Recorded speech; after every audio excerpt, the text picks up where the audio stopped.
ওকে, আসসালামু আলাইকুম। যারা জয়েন করেছেন আশা করি আমাকে দেখতে পাচ্ছেন, আমার কথা শুনতে পাচ্ছেন, স্ক্রিনটা দেখতে পারতেছেন। তো আজকে আমরা আলাপ আলোচনা শুরু করব। আজকে আমরা খুবই ইম্পর্টেন্ট একটা বিষয় নিয়ে পড়ালেখা করব। সেটা হচ্ছে টোটাল পশ্চিম এশিয়ার রাজনীতির একটা ভাব তৈরি হবে আজকে। এবং আপনি এরপরে চিন্তাভাবনা মানে এক্সট্রিমিস্ট চিন্তাভাবনা করার আগে আপনি অনেক কিছু ভাববেন আসলে পেছনের কারণগুলো কী, এবং এইটা আপনাকে চিন্তাভাবনায় বড় করবে এবং আপনার এই চিন্তাভাবনা পরবর্তীতে পশ্চিম এশিয়ার রাজনীতির প্রেক্ষাপট, কেন একটা চুক্তি হলো, এই চুক্তির ব্যাকগ্রাউন্ডে কি কাজ করেছে, এই সমস্ত বুঝতে সাহায্য করবে। আপনি আসলে মেন্টালি বড় হবেন। এতে আপনার লেখার টোন চেঞ্জ হবে, আপনার চিন্তাভাবনা চেঞ্জ হবে, সামগ্রিকভাবে আপনার একটা বিশাল পরিবর্তন আসবে বলে আমি আশা করি আর কি। তো প্রত্যেক দিনের মতোই আজকের ক্লাসেও আমরা শুরুতে দুজনের সাথে কথা বলবো, যে আপনাদের কোনো জিজ্ঞাসা থাকলে করতে পারেন, সেই অনুপাতে আমরা কথাবার্তা। আচ্ছা, দুইজন যারা হ্যান্ড রেইজ করেছেন এই দুজনের সাথেই শুরুতে কথা বলবো। সো নতুন করে আর কারো হ্যান্ড রেইজ করার দরকার নেই। জনি, কথা বলেন। আসসালামু আলাইকুম ভাইয়া, ভালো আছেন ভাইয়া? ওয়ালাইকুম আসসালাম, ভালো আছি ভাই, অনেক ভালো আছি। ভাই আমার দুইটা কোশ্চেন ছিল যে আমি তো পিলির জন্য প্রস্তুতি নিচ্ছি যে জাতিসংঘের যে ভাইয়া বিভিন্ন সংগঠনের যে চুক্তি ডেটগুলা বা বাংলাদেশ কবে চুক্তিগুলা করেছে এই ডেটগুলো আসলে কতটা ইম্পর্টেন্ট মনে রাখার আসলে জন্য ওই ভাই এগুলো রকম মনে খুব থাকে না। একটা ইম্পর্টেন্ট না। টোটাল আপনি প্রিলিমিনারি 200টা কোশ্চেন যদি অ্যানালাইসিস করেন অত বেশি ডেট আসে না। তবে এক্স্যাক্ট ডেট মনে রাখার ব্যাপারে আমি আসলে খুব একটা সাপোর্ট করিও না। তবে আমি সালটা মনে রাখার ব্যাপারে বা সাল ব্যাপারটা জানাটা আমি খুবই জরুরি বলে মনে করি। কেননা ওয়ার্ল্ডের কোন সিচুয়েশনে এই ঘটনাটা ঘটছে এবং ওই টাইমে ওয়ার্ল্ডের সামগ্রিক রাজনীতি কি চলতেছিল, এইটা ওই সালটা অনেক কথা বলবে।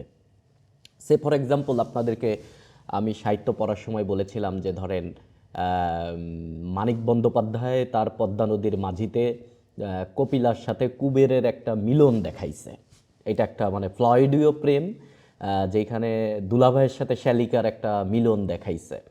তো এই রকম জিনিস যদি আপনি 2024 সালে লেখেন কোনো উপন্যাসে, এটা কোনো বড় প্রভাব ফেলে না, মানে মানুষ এটাকে এত সিরিয়াসলি নিবে না। বাট মানিক বন্দ্যোপাধ্যায় যে আমলে লিখেছে ওই সালটা খুবই ইম্পর্টেন্ট, কেননা ওই টাইমে ধরেন এমন চলতেছে যে হিন্দু ধর্মের মধ্যে এবং মুসলমান ধর্মের মধ্যে তখন ধর্মীয় যে ইয়েটা ওই আমলে খুবই ইম্পর্টেন্ট। এবং আগে আপনার এই এর আগে হচ্ছে আপনার সেটা রবীন্দ্রনাথ বলেন আর শরৎচন্দ্র বলেন, কেউ এই ধরনের সাহস করে নাই। তো আবার ধরেন আপনি আজকে আপনি দেখবেন যে অসলো চুক্তি হয়েছে 1993 সালে।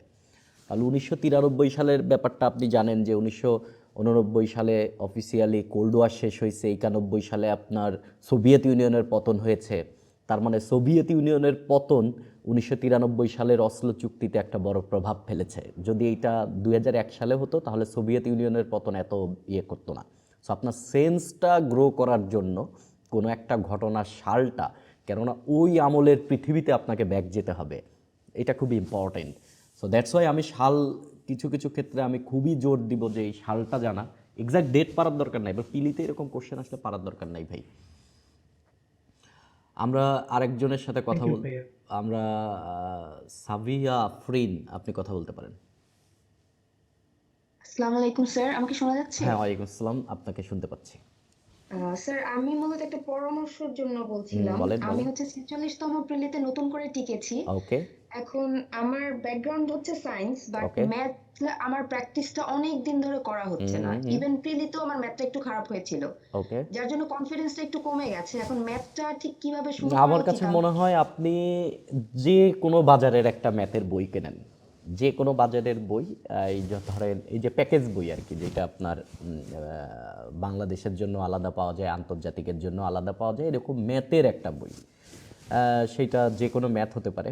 ধরেন আমি বইয়ের নাম বলতেছি না, কারণ কোনো বই আসলে খুব একটা পারফেক্ট না, বাট অধ্যায় এবং সিলেবাসের জন্য আমি একটা বই, এটা কিন্তু শুধুমাত্র বিসিএস সিলেবাস কেন্দ্রিক বই কিনবেন আপনি। আমি যখন প্রস্তুতি নিয়েছি তখন আমি এরকম একটা বই, আমার একটা ছোট ভাই 41তম বিসিএস এর রিটেন দিতে এসেছিল, ও একটা বই দিয়ে গিয়েছিল আমাকে। সো ওই বইটা আমি পড়েছিলাম এই জন্য যে শুধুমাত্র সিলেবাস অধ্যায়ের ম্যাথগুলা কেমন আসে। তবে আমি বলবো যে আপনার প্রত্যেকটা অধ্যায়ের কিছু ম্যাথমেটিক্স, যেমন লগারিদম হোক, সেটা আপনার বীজগণিতিক রাশি হোক, বা যে টাইপের আসে, ধরেন এইরকম আপনার এই উৎপাদকে বিশ্লেষণ, জ্যামিতি, এরকম বিষয়গুলো কিন্তু ম্যাথমেটিক্সে আসে। তো যেহেতু আপনার কনফিডেন্স কম, রিটেনের ম্যাথ আমার মনে হয় যে প্রিলিমিনারির ম্যাথের মতন না। আপনি যেহেতু সায়েন্স ব্যাকগ্রাউন্ডের, আপনি রিটেনের ম্যাথে কনফিডেন্সটা যদি আপনার ডাউন হয়ে গেছে, এই জায়গা থেকে শুধু বের হয়ে আসতে পারেন, তাহলে রিটেনের ম্যাথে আপনি আশা করি ভালো করবেন। তো যে সমস্ত অধ্যায় আছে, এই সমস্ত অধ্যায়ের রুট ব্যাপারগুলো আপনি একটু দেখেন, এবং প্রচুর ম্যাথ আপনার জন্য আমি বলবো, প্রচুর ম্যাথ আপনি হাতে করবেন। হাতে করবেন বলতে হচ্ছে ধরেন আপনি হাতে করবেন মানে ম্যাথ একটা সলভ করবেন আর কি। সলভ করবেন বলতে এরকম না যে পরীক্ষার খাতায় যেভাবে সলভ করবেন এরকম না। ধরেন আপনি একটা A4 সাইজের ম্যাথ পেজেই কিন্তু 20টা ম্যাথ করে ফেলতে পারেন, বাট ম্যাথের কোর জায়গাগুলো নিজ হাতে করতে হবে, কোর জায়গাগুলো, আদারওয়াইজ আপনি পরীক্ষার হলে কিন্তু উলটপালট করে ফেলবেন। 43rd BCS এর ম্যাথমেটিক্স আশা করি মোটামুটি একটু কঠিন হয়েছিল, বাট আমি খুব বেশি সিরিয়াস থাকার কারণে দেখা গেছে যে লাস্টের দিকে আমি আপনার ম্যাথমেটিক্স সলভ করতে গিয়ে দেখি যে টাইমের সাথে আমার ম্যাথ কুলাচ্ছে না, মানে টাইম আমার সাথে মানে ইয়ে হচ্ছে না, অ্যালাইন করতেছে না। তখন আমি একটু হাইপার হয়ে গেছিলাম এবং আমি দেখতেছি আমার বডি টডি হিট হয়ে যাচ্ছে, এবং বডি হিট হওয়ার কারণে আমার পারফরমেন্স ডাউন হয়ে গেছিলো। যদিও লাস্ট মুহূর্তে আমি ট্যাকেল দেওয়ার ট্রাই করেছিলাম এবং আশা করি আমি বেশ মানে পুরাপুরি মার্ক পাবো এরকম আমি আশা করি। কিন্তু এই যে পরীক্ষার হলে বা এই যে বডি একটু হিট হয়ে যাওয়া, বাট আপনার এখন যেমন হচ্ছে কনফিডেন্স ডাউন হয়ে যাওয়া, এইগুলো ম্যাথ প্রিপারেশনের নেওয়ার জন্য একবারে ধরেন মানে খুবই খুবই বিষ টাইপের আর কি, খুবই বিষ। তো এইরকম চিন্তা না করে, যেহেতু আপনি আপনার প্রবলেম আইডেন্টিফাই করেছেন, এটা একটা ভালো কাজ করেছেন আপনি, আপনি সলভ করেন। আর বিগত বছরগুলোতে দেখা যাচ্ছে, বিগত বিসিএসগুলোতে ওইরকম উপপাদ্য আসতেছে না, বাট আমি আমার আমলে উপপাদ্য সব পড়ে রেখেছিলাম এবং ছবি টবি এঁকে। বাট উপপাদ্য যে আসবে না ব্যাপারটা এরকম না। বিগত বছরের বিসিএসগুলোতে যে সমস্ত রিটেনে উপপাদ্য এসেছে, এই সমস্ত উপপাদ্যের একটা নোট তৈরি করে ফেলবেন, আর এই নোটটা আপনারা পড়ালেখা করবেন আর কি। অবশ্যই নোট তৈরি করবেন, উপপাদ্যের একটা ছোট নোট থাকা দরকার, যে পরীক্ষার আগে আপনি দেখে যাবেন। আর খুব একটা সিরিয়াসলি নেওয়ার দরকার নাই যে আপনি খুব একবারে খুঁটিনাটি খুঁটিনাটি খুঁটিনাটি পড়বেন, এই কাজ করবেন না। আশা করি আপনি ভালো করবেন এবং আশা করি আপনার আনসার পেয়েছেন। একটা বই অবশ্যই কিনবেন, যে বই থেকে আপনি ম্যাথের সিলেবাসটাকে, রিটেনের সিলেবাস কী টাইপের ম্যাথ আসে এইগুলা দেখে আপনি ব্যবস্থা গ্রহণ করবেন ধীরে ধীরে। আজকে আমরা আমাদের আলাপ আলোচনা শুরু করি। আমরা মূলত ইসরায়েল এবং ফিলিস্তিনের সাথে সম্পর্কিত যে বিষয় আছে এইগুলা নিয়ে আমরা আজকে কথাবার্তা বলবো। মূলত আমরা চুক্তির দিকে ফোকাস করব। তো চুক্তির দিকে ফোকাস করতে গেলে আমাদেরকে অবশ্যই কনফ্লিক্ট বুঝতে হবে। কনফ্লিক্ট না বুঝলে আমরা চুক্তি বুঝবো না। মোটা দাগে যে চুক্তিগুলো আমরা বুঝবো সেটা হচ্ছে ক্যাম্প ডেভিস চুক্তি, অসলো চুক্তি, ইসরায়েল জর্ডান শান্তি চুক্তি, আব্রাহাম অ্যাকর্ডস, গাজা জেরিক চুক্তি এবং গাজা জেরিকো চুক্তি, তারপরে হচ্ছে সামর আল শেখ সমঝোতা চুক্তি বা সমঝোতা স্মারক আর কি। এই কয়েকটা জিনিস আমরা পড়বো, এর সাথে অনেক জিনিস রিলেটেড হয়ে চলে আসবে। এবং আজকের আলোচনা থেকে আপনি একটা বিষয় বুঝবেন যে পশ্চিম এশিয়ার আরব দেশগুলো তারা কি আসলে ফিলিস্তিনের দিকে কতটা আগ্রহী ছিল, নাকি নিজেদের দিকে বেশি আগ্রহী ছিল। বিশেষ করে আপনি এখানে ভালো মতন বুঝতে পারবেন হচ্ছে জর্ডান এবং এই মিশরের অবস্থা। এবং আপনি শুনলে অবাক হবেন যে এইবার 2023 সালের 7 অক্টোবরের পর থেকে রাফা ক্রস দিয়ে কিন্তু আপনার মিশর কিন্তু কোনো গাজার শরণার্থী প্রবেশ করতে দেয় নাই। এবং তারা এরকম বলেছিল যে এক এক করে সব ফিলিস্তিন যদি গাজাতে আসলে মারাও যায়, তারপরেও তারা কোনো একটা শরণার্থীও নিবে না। এবং এটা কেন তারা করেছে, এর পেছনের কারণটা কি? তারা কি আসলে মানবিক দিক বিবেচনা করে এটা করলো না, নাকি তারা আসলে এখানে তার বাধ্য হয়েছে কিনা, এই সমস্ত ব্যাপার আপনি ক্লিয়ার হবে। তো আপনি খুবই মনোযোগ দিয়ে শুনবেন। আলোচনার ভেতরে আপনি অনেক জিনিস বুঝতে পারবেন যে আমরা একবারে সেই আপনার সেই 1917 থেকে আসবো ব্যাপারটা তা না, আমরা সেই বেলফোর ঘোষণা টোষণা থেকে আসবো ব্যাপারটা তা না। আমরা মডার্ন ইয়েতে চিন্তাভাবনা করব যে পশ্চিম এশিয়ার বড় বড় নেতাদের কোনো ভুল আছে কি না, এবং যাদের ভুল আছে তারা কেন ভুলটা করলো, আর যদি ভুল করে সেটা কি ফিলিস্তিনিদের, আসলে আপনার বোল্ড কথা হচ্ছে আপনি দেখবেন যে ম্যাক্সিমাম দেশ ফিলিস্তিনের কথা চিন্তাই করে নাই। এটা হচ্ছে বড় কথা আর কি, সবচেয়ে সত্য কথা, ফিলিস্তিনের কথা চিন্তাই করে নাই, মানে এটা তাদের মেইন ব্যাপারই ছিল না। এটা আপনি ধীরে ধীরে বুঝতে পারবেন। সো এই চুক্তিগুলা বুঝতে হলে আমাদের কিছু কনফ্লিক্ট বুঝতে হবে। সো মোটা দাগে যে কনফ্লিক্টগুলো পড়বো সেটা হচ্ছে এইখানে যেটা দেখতে পাচ্ছেন, 1948 সালের আমরা আরব ইসরায়েল যুদ্ধ পড়বো, যেটা প্রথম আরব ইসরায়েল যুদ্ধ। সুয়েজ সংকট পর্ব 56, সেটা দ্বিতীয় আরব ইসরায়েল যুদ্ধ। 67 6 দিনের যুদ্ধ পর্ব, তৃতীয় আরব ইসরায়েলের যুদ্ধ। আরও 1973 সালের যুদ্ধ পর্ব, 1982 সালের যুদ্ধ পর্ব, 2006। এবং মডার্ন যে যুদ্ধগুলো আছে এগুলো আমরা আলাপ আলোচনার মধ্যে আজকে আনবো না, এটা নিয়ে আমরা একবারে শেষের দিকে পরীক্ষার আগে আগে এইগুলো নিয়ে কথাবার্তা বলবো। কেননা এটা আর একটা ব্যাপার হচ্ছে, এটা হচ্ছে হট টপিক। আজকের আলোচনার ভেতর থেকে যে ভাব ক্রিয়েট হবে এইটা দিয়ে আপনি প্রিলিমিনারি এবং রিটেল ট্যাকেল দিবেন, ঠিক আছে? কেননা কি কোশ্চেন আসবে সেটা ডাইজেস্ট থেকে ডিরেক্ট কোশ্চেন আসবে এটা আমি বিশ্বাস করি না, বাট আজকের আলাপ আলোচনা থেকে আপনি মোটামুটি অনেক কিছু বুঝবেন। তো প্রথম কথা আমরা চলে যাব 1948-49 সালের আরব ইসরায়েল যুদ্ধ, বা এটাকে আমরা বলি হচ্ছে নাগবা। নাগবা মানে হচ্ছে বিপর্যয়। এটা আসলে মানে মুসলমানরা এটা বলে যে এটা তাদের বিপর্যয় হয়েছে। আপনারা জানেন যে 1947 সালে জাতিসংঘ এই কথা বলে যে, বা একটা রেজুলেশন জারি করে যে এই ফিলিস্তিনের যে ভূখণ্ড এখানে দুইটা রাষ্ট্র হবে। একটা রাষ্ট্র হবে হচ্ছে ইহুদি রাষ্ট্র, এবং আর একটা রাষ্ট্র হবে হচ্ছে আপনার আরব রাষ্ট্র। সেই ইহুদি রাষ্ট্রটাই হচ্ছে ইসরায়েল, এটা 1947 সালে তারা বলে। এবং এই ফলে আরব বিশ্ব ফেলে মানে আরব বিশ্ব আসলে এতে এই জিনিসটা মেনে নেয় নাই। সো আরব বিশ্ব মেনে নেয় নাই এবং তারা এইটাকে প্রতিবাদ করে, এবং তারা একটাই বলে যে এখানে একটাই রাষ্ট্র হবে এবং সেটা আরব রাষ্ট্র। বাট সাল হচ্ছে 1968, তখনও কিন্তু জর্ডান হয় নাই, তখনও কিন্তু জর্ডানকে ট্রান্সজর্ডান বলা হয়। আরব মানে তখনও পশ্চিম এশিয়ার ম্যাপ আঁকা হয় নাই, ঠিক আছে? পশ্চিম এশিয়ার টোটাল ম্যাপ আঁকা হয় নাই।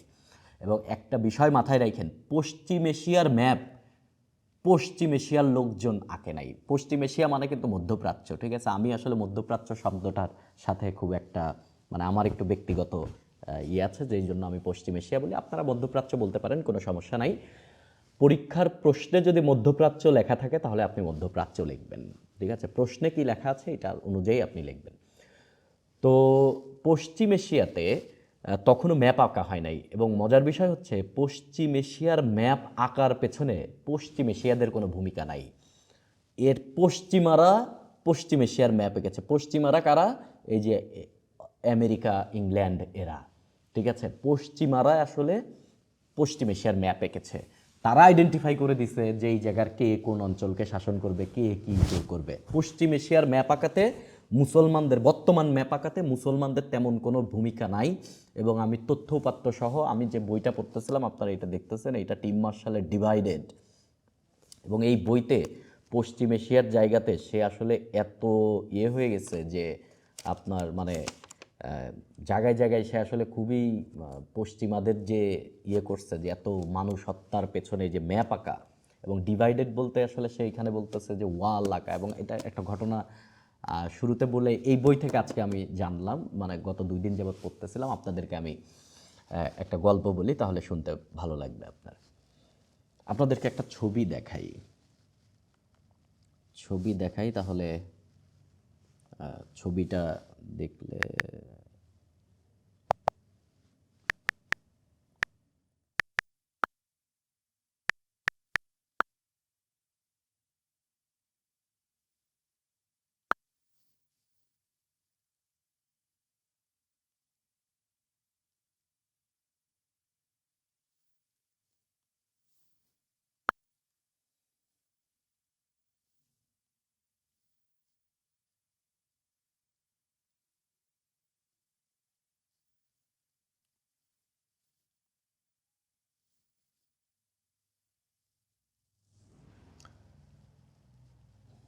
ওকে, এইখানে আপাতত কয়েকটা ছবি দেখা যাচ্ছে।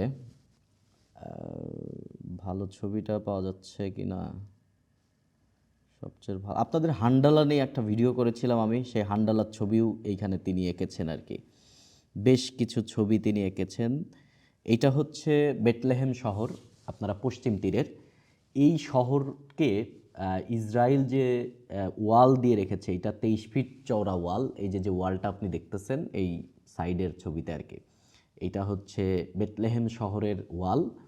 এবং এটা ইয়েরা বানানো আপনার এই এই এই যে ওয়ালটা, এই ওয়ালে হচ্ছে ছবি এঁকেছিল হচ্ছে ব্যাংকসি। তিনি একজন ব্রিটিশ নাগরিক এবং তার ছবিগুলা কেমন দেখেন, তার ছবিগুলা হচ্ছে শান্তির বার্তা দেয়। এখানে যে ছোট ছবিটা দেখতেছেন সাইডে, এই ছবিটা দেখেন যে একজন ফিলিস্তিন নাগরিক বোম না ছুঁড়ে তিনি ছুটতেছে, কি দেখছেন, তিনি ছুটতেছে একটা ফুলের তোড়া ছুটতেছেন তিনি। এবং আরেকটা চমৎকার ছবি ছিল যেটা হচ্ছে আপনার এই একটা বাচ্চা হচ্ছে আপনার এই ওয়াল ক্রস করার জন্য সে অনেকগুলা বেলুন নিয়ে উড়ে চলে যাচ্ছে। এবং আরও কিছু, মানে সবগুলাই হচ্ছে মূলত শান্তির কথা বলে। এবং এইখানে যে ছবিটা দেখতেছেন দেখেন, একজন ইসরায়েলি সোলজারকে চেক করতেছে একজন ছোট বাচ্চা। তো এই ব্যাংকসি এর আসল নাম কি কেউ জানে না এবং তার ছবিও কখনো মিডিয়াতে তেমন আসে নাই, তিনি নিজেকে লুকায়ে রেখেছেন। তিনি এই ওয়ালে এসে, এই বেথলেহেম শহরের এই ওয়ালে এসে তিনি এই গ্রাফিটিগুলো আঁকতেছিলেন। তখন আপনার একজন ফিলিস্তিন নাগরিক বলছে যে আপনি এটা কি করতেছেন, তা বলতেছে এই ওয়াল তো খুবই অশান্তির ওয়াল, তো আমি এই ওয়ালে ছবি এঁকে এই ওয়ালকে সুন্দর করতেছি। তখন সেই নাগরিক বলছে, ফিলিস্তিনের নাগরিক, যে ওয়াল তো সুন্দর করার দরকার নাই, আমরা এই ওয়ালটাকেই তো ঘৃণা করি, সেটা সুন্দর হোক এবং অসুন্দর হোক। এই কথা শুনে আসলে বাংসি এই শহর থেকে চলে যায়। এবং চলে যাওয়ার পরে তিনি ডাইরেক্ট ব্যাক আসেন নাই, কিন্তু তিনি নিজে অর্থায়ন করে এই শহরে, এই বেথলেহেম শহরে তিনি একটা হোটেল ইস্টাবলিশড করেন। এবং হোটেলই ছিল হচ্ছে দেয়ালের হোটেল আর কি। এবং এই হোটেলটার মুখ হচ্ছে, এই হোটেলটার ভিউ, আপনারা জানেন যে হোটেল সি ভিউ পাওয়া যায় রুম, তারপরে হচ্ছে হিল ভিউ, মানে রুমের ভিউয়ের কারণে রুমের চেঞ্জ হয়ে যায়। তো এই হোটেলটাকে বলা হয় হচ্ছে ওয়ার্ল্ডের সবচেয়ে ওয়েস্ট ভিউয়ের হোটেল, কেননা এই হোটেলের যতগুলা রুম আছে সব রুমগুলা হচ্ছে এই দেয়ালের দিকে মুখ করা। এবং এই হোটেলের ভেতরে তিনি বেডরুম টেডরুম, আপনারা এই the wall hotel in Bethlehem লিখে সার্চ দিবেন, তাহলে ভেতরের কার ছবি আসবে, রুমের ভেতরকার। এই যে টাইপের ইনডাইরেক্টলি শান্তির ছবি, এই শান্তির ছবি প্রত্যেকটা রুমে রুমে বিভিন্ন জায়গায় আঁকানো। এবং এইটা হচ্ছে বাংসির নিজের আঁকা, তিনি কখনোই মিডিয়ার সামনে আসেন নাই। এবং এই হোটেলটা পর্যটনের একটা বড় জায়গা হয়ে গেছে, যেটা হচ্ছে ফিলিস্তিনদের যে অত্যাচার, মানে ফিলিস্তিনদের উপর যে অত্যাচার করা হয়েছে এটাকে রিপ্রেজেন্ট করে। তো যাই হোক, এটা আমাদের আলোচনার বিষয় না, আপনারা ধীরে ধীরে বুঝতে পারবেন। এখন 1948 সালের 14ই মে ইসরায়েল তার স্বাধীনতা ঘোষণা করে। ঠিক 11 মিনিট পর, স্বাধীনতা ঘোষণা করার 11 মিনিট পরই হচ্ছে আপনার এই আমেরিকা হচ্ছে এই স্বাধীনতার স্বীকৃতি দেয়। এবং 3 দিন পরে সোভিয়েত ইউনিয়ন এই স্বাধীনতার স্বীকৃতি দেয়। 1948 সাল, কোল্ড ওয়ার তখনও বড় সড়ো করে জট বাঁধে নাই। ঘটনাটা যদি 50-এর পরে হতো তাহলে সোভিয়েত ইউনিয়ন কিন্তু এই কাজটা করতো না। কোল্ড ওয়ার ঘটনা ঠিকমতো, ধরেন এটা যদি 50, 51, 52 সালের দিকে হতো তাহলে সোভিয়েত ইউনিয়ন কিন্তু জোরে সোরে এটার এগেনস্টে থাকতো, কিন্তু সোভিয়েত ইউনিয়নও কিন্তু 3 দিন পরেই এটাকে স্বীকৃতি দেয়। এবং একটা ইহুদি রাষ্ট্র গঠনের প্রতিবাদে, ঠিক আছে, মুসলমানরা এই জিনিসটাকে বলা হয় হচ্ছে নাগবা বা বিপর্যয়, এটাকে নাগবা বা বিপর্যয় বলে। এবং তারা একটা প্রস্তাবিত ইহুদি রাষ্ট্র দেয়, এই হচ্ছে সেই ইহুদি রাষ্ট্রটা প্রস্তাবিত। এইখানে যে লাইট কালারের জায়গাটা দেখতেছেন, এই এইগুলা হচ্ছে মূলত ফিলিস্তিন দেওয়া হয়, এই জায়গাগুলা ফিলিস্তিন দেওয়া হয়, আর এই জায়গাগুলা মূলত হচ্ছে ইহুদি রাষ্ট্র। এবং বেশ কানেকশান ছিল এদের মধ্যে, পশ্চিম তীর বলেন আর গাজার এইদিকে বলেন, কানেকশান ছিল। এই হচ্ছে মূলত, এখানে হচ্ছে আপনার কি বলে এটা, ডেড সি বা হচ্ছে আপনার মৃত সাগর, ঠিক আছে, এই হচ্ছে আপনার মৃত সাগর। তো এইটা ছিল হচ্ছে প্রস্তাবিত। এখন কি হলো, আরব বিশ্বের লোকজন আপনি দেখেন, আরব বিশ্বের লোকজন বলতে তখন কারা, এইটার আশেপাশে এইদিকে আছে মিশর, এইদিকে হচ্ছে জর্ডান, এবং উপরের দিকে একবার দেখা যাচ্ছে না, উপরের এই দিকে হচ্ছে সিরিয়া, এই যে রাষ্ট্র, এবং তার উপরে ছোট্ট করে দেখা যাচ্ছে এই জায়গা হচ্ছে লেবানন। ঠিক আছে, এরা মূলত, ঠিক আছে, কে কে, মিশর, তারপরে জর্ডান, জর্ডান তখন ট্রান্স জর্ডান, এবং লিবিয়া, আর হচ্ছে লেবানন, এরা এটার ব্যাপক বিরোধিতা করে এবং তারা ইসরায়েলের উপর সামরিক শুরু করে, সামরিক হামলা শুরু করে। এখন আপনি দেখেন, হামলাটা কিন্তু ইসরায়েল প্রথমে করে নাই, ইসরায়েল চুপচাপ ছিল। ইসরায়েল চুপচাপ থাকার কারণে একটা ব্যাপার আছে, ঠিক আছে। 48 সালে যখন আরব প্রতিবাদ করে, দেখেন এইটা হচ্ছে প্রস্তাবিত ম্যাপ, এই প্রস্তাবিত ম্যাপ ছিল প্রথমটা, এবং এই ম্যাপেই রাষ্ট্রটা গঠিত হয়। কিন্তু মুসলমানরা আক্রমণ করে, দেখেন ইসরায়েলের যে জায়গাটা ছিল, এই যে এই জায়গাটা হচ্ছে ইসরায়েলের, এই জায়গাকে দেখেন কত ছোট করে ফেলছে, মানে বিভিন্ন চারদিক থেকে তারা মূলত আসলে দখল করে নেয়।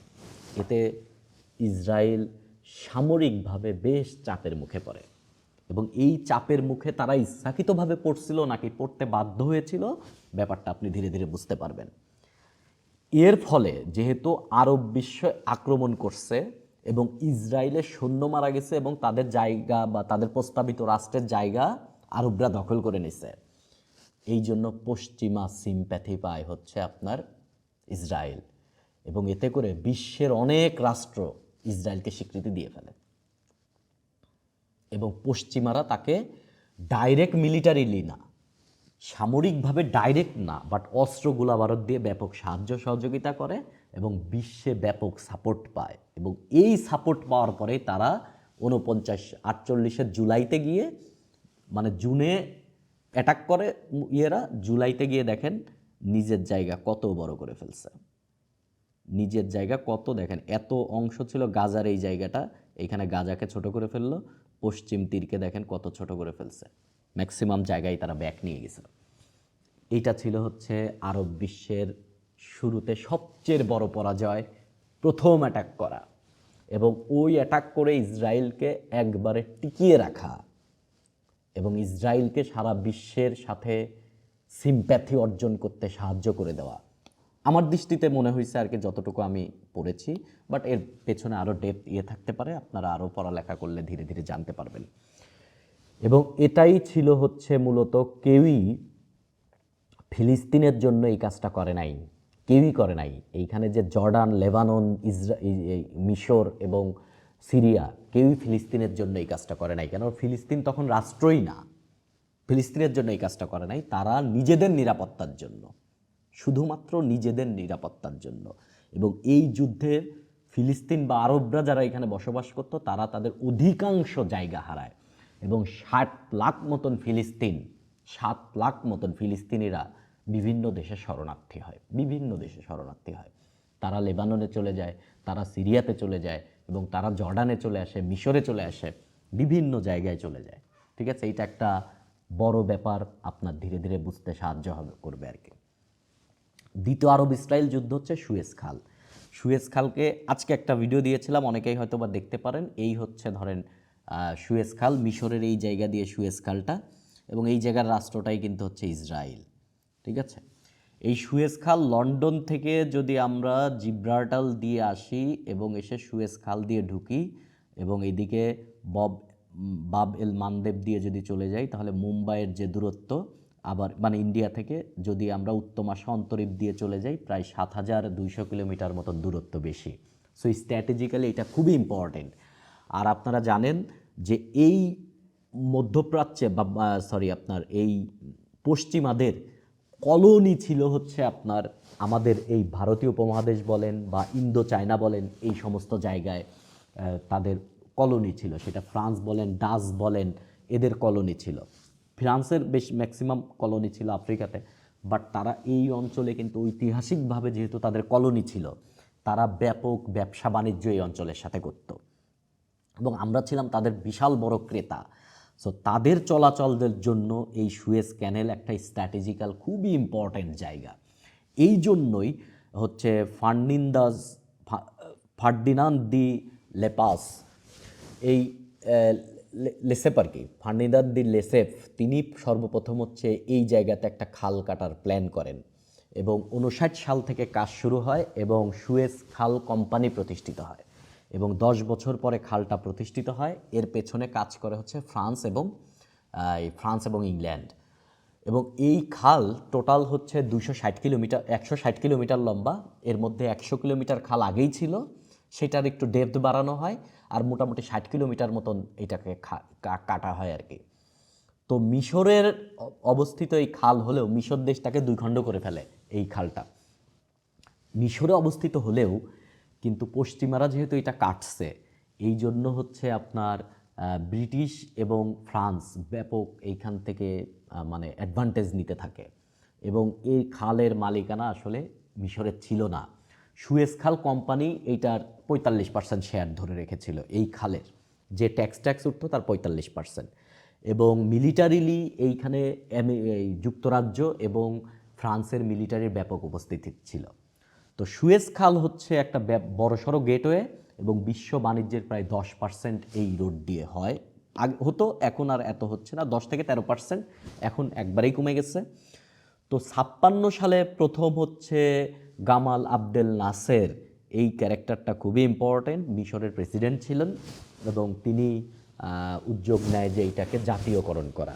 জাতীয়করণ বলা বলতে এইটা মিশরের জাতীয় সম্পদ হবে, বাইরের কোনো রাষ্ট্র এইখানে মানে যোগাযোগ করতে পারবে না। কিন্তু এইটা ইসরায়েলের জন্য কিন্তু এবং পশ্চিমাদের জন্য ব্যাপক স্ট্র্যাটেজিক্যাল একটা লোকেশন। ইসরায়েলের জন্য কেননা ইসরায়েল যদি এশিয়ার সাথে বাণিজ্য করতে চায় তাহলে ইসরায়েলের এইখানে একটা পোর্ট আছে, এটার নাম হচ্ছে ইলাট পোর্ট। তেল আবিব পোর্ট আছে, এখানে টোটাল আরও 5টা পোর্ট আছে, টোটাল ইসরায়েলের পোর্ট আছে 6টা। এই পোর্ট দিয়ে সে যদি এশিয়ায় যেতে চায় তাহলে তাকে অবশ্যই সুয়েজ ক্যানেল দিয়ে এই দিক দিয়ে আসতে হবে, অথবা তাদের এই লাট পোর্ট ব্যবহার করে তাদেরকে চলে যেতে হবে, এই দিক দিয়ে চলে যেতে হবে। সো ইসরায়েলের জন্য এটা খুবই গুরুত্বপূর্ণ একটা পোর্ট, আর পশ্চিমাদের জন্য তো এটা অবশ্যই খুবই গুরুত্বপূর্ণ একটা পোর্ট। তো পশ্চিমারা আসলে এই জিনিসটা মেনে নিতে চায় নাই। সো এইখানে একটা ব্যাপক একটা উত্তেজনা সৃষ্টি হয় এবং এটা একটা দ্বিতীয় আরব ইসরায়েল যুদ্ধ হয়। ইসরায়েল কেন এখানে স্বার্থ দেখাচ্ছিল এটা আপনারা বুঝে গেলেন।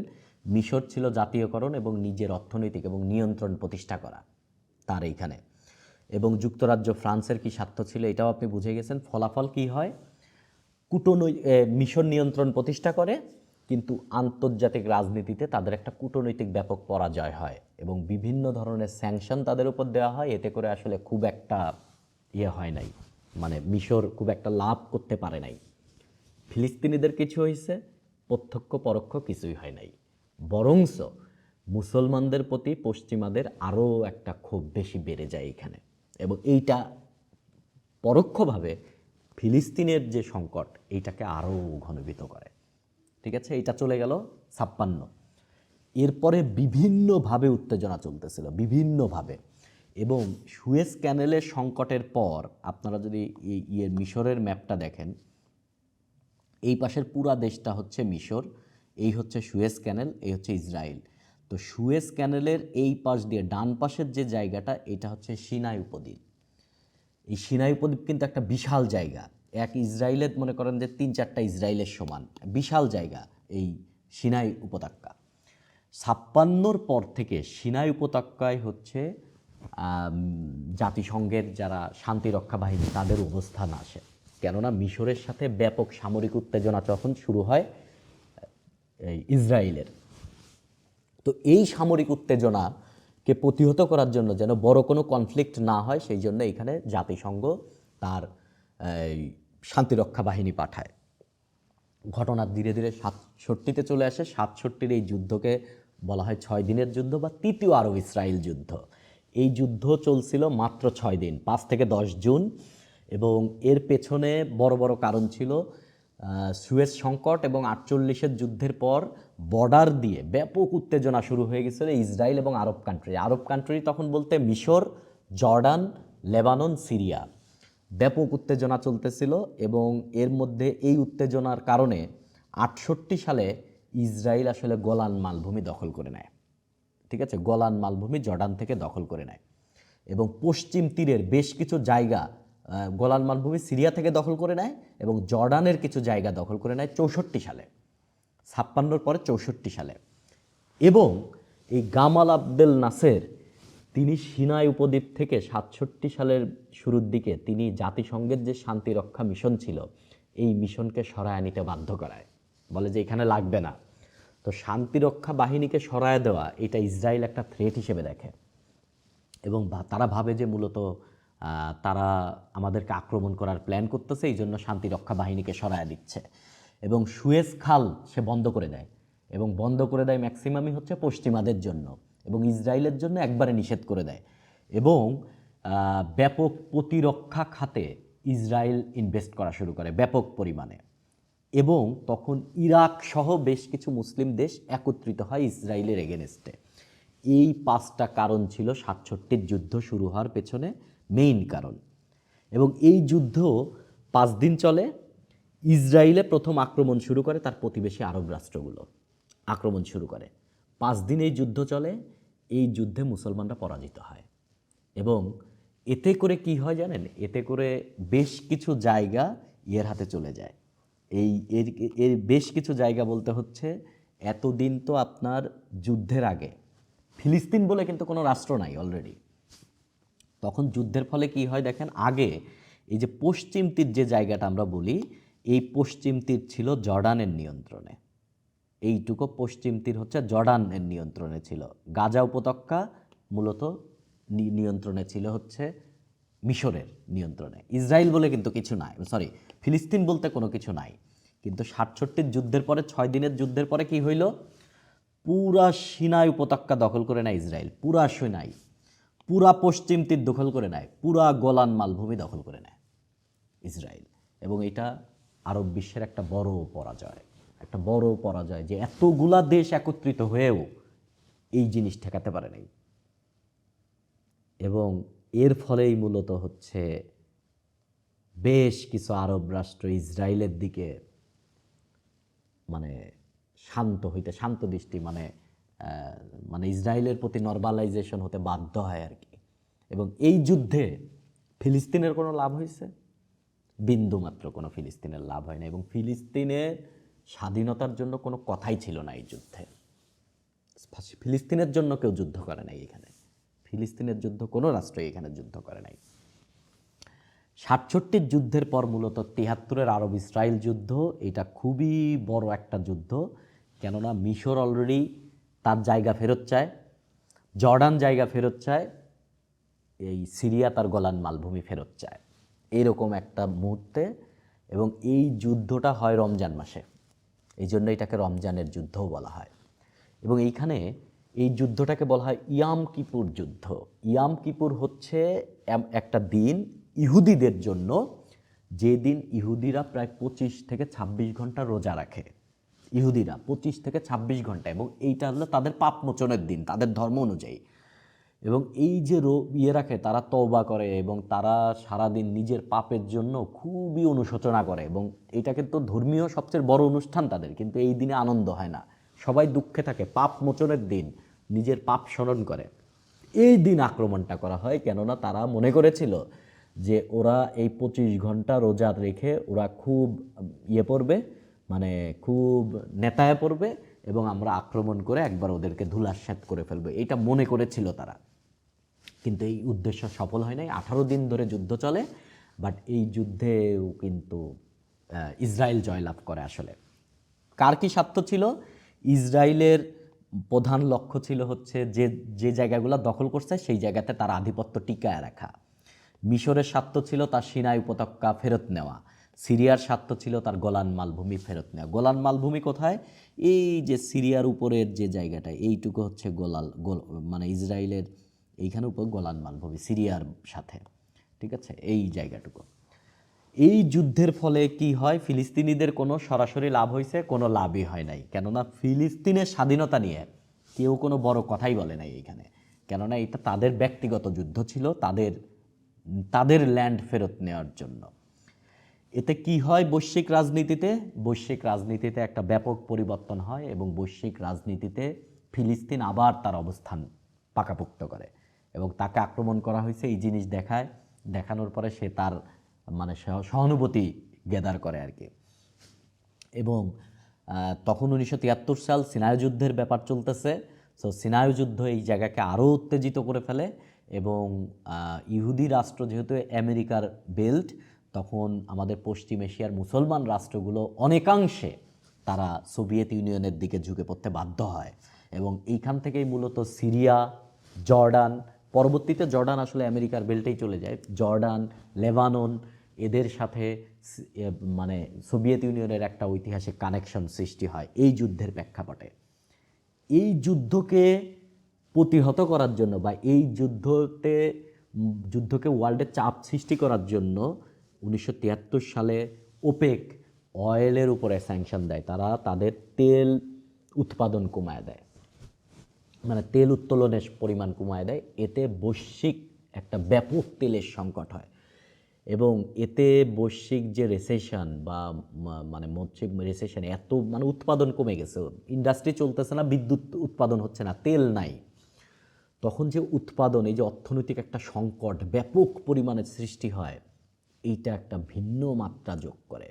ভিন্ন মাত্রা হচ্ছে পুরা বিশ্ববাসী তখন জীবাশ্ম জ্বালানি ত্যাগ করে নতুন নতুন প্রযুক্তি উৎপাদন মানে নতুন নতুন প্রযুক্তির দিকে শিফট শুরু করতে চায়, কেননা তারা তেলের উপর নির্ভরশীলতা আর হতে চায় না।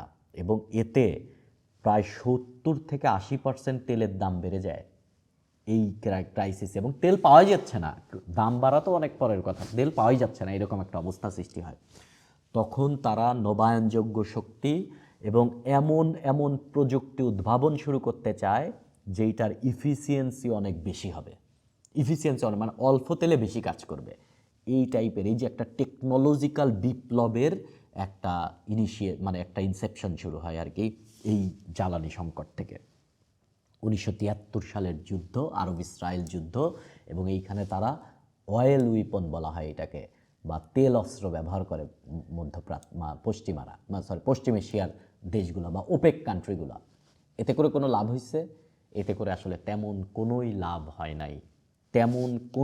হয় নাই, এবং আরও দ্বন্দ্ব সৃষ্টি হয়ে যায় পশ্চিম এশিয়ার মধ্যে, এবং বিভিন্ন মতাদর্শের জাগ্রত হয়, বিভিন্ন মিলিশিয়া গ্রুপের সৃষ্টি হয়, এবং এক আইডিওলজির সাথে একটা ব্যাপক মানে ফ্যাকশন সৃষ্টি হয় পশ্চিম এশিয়াতে।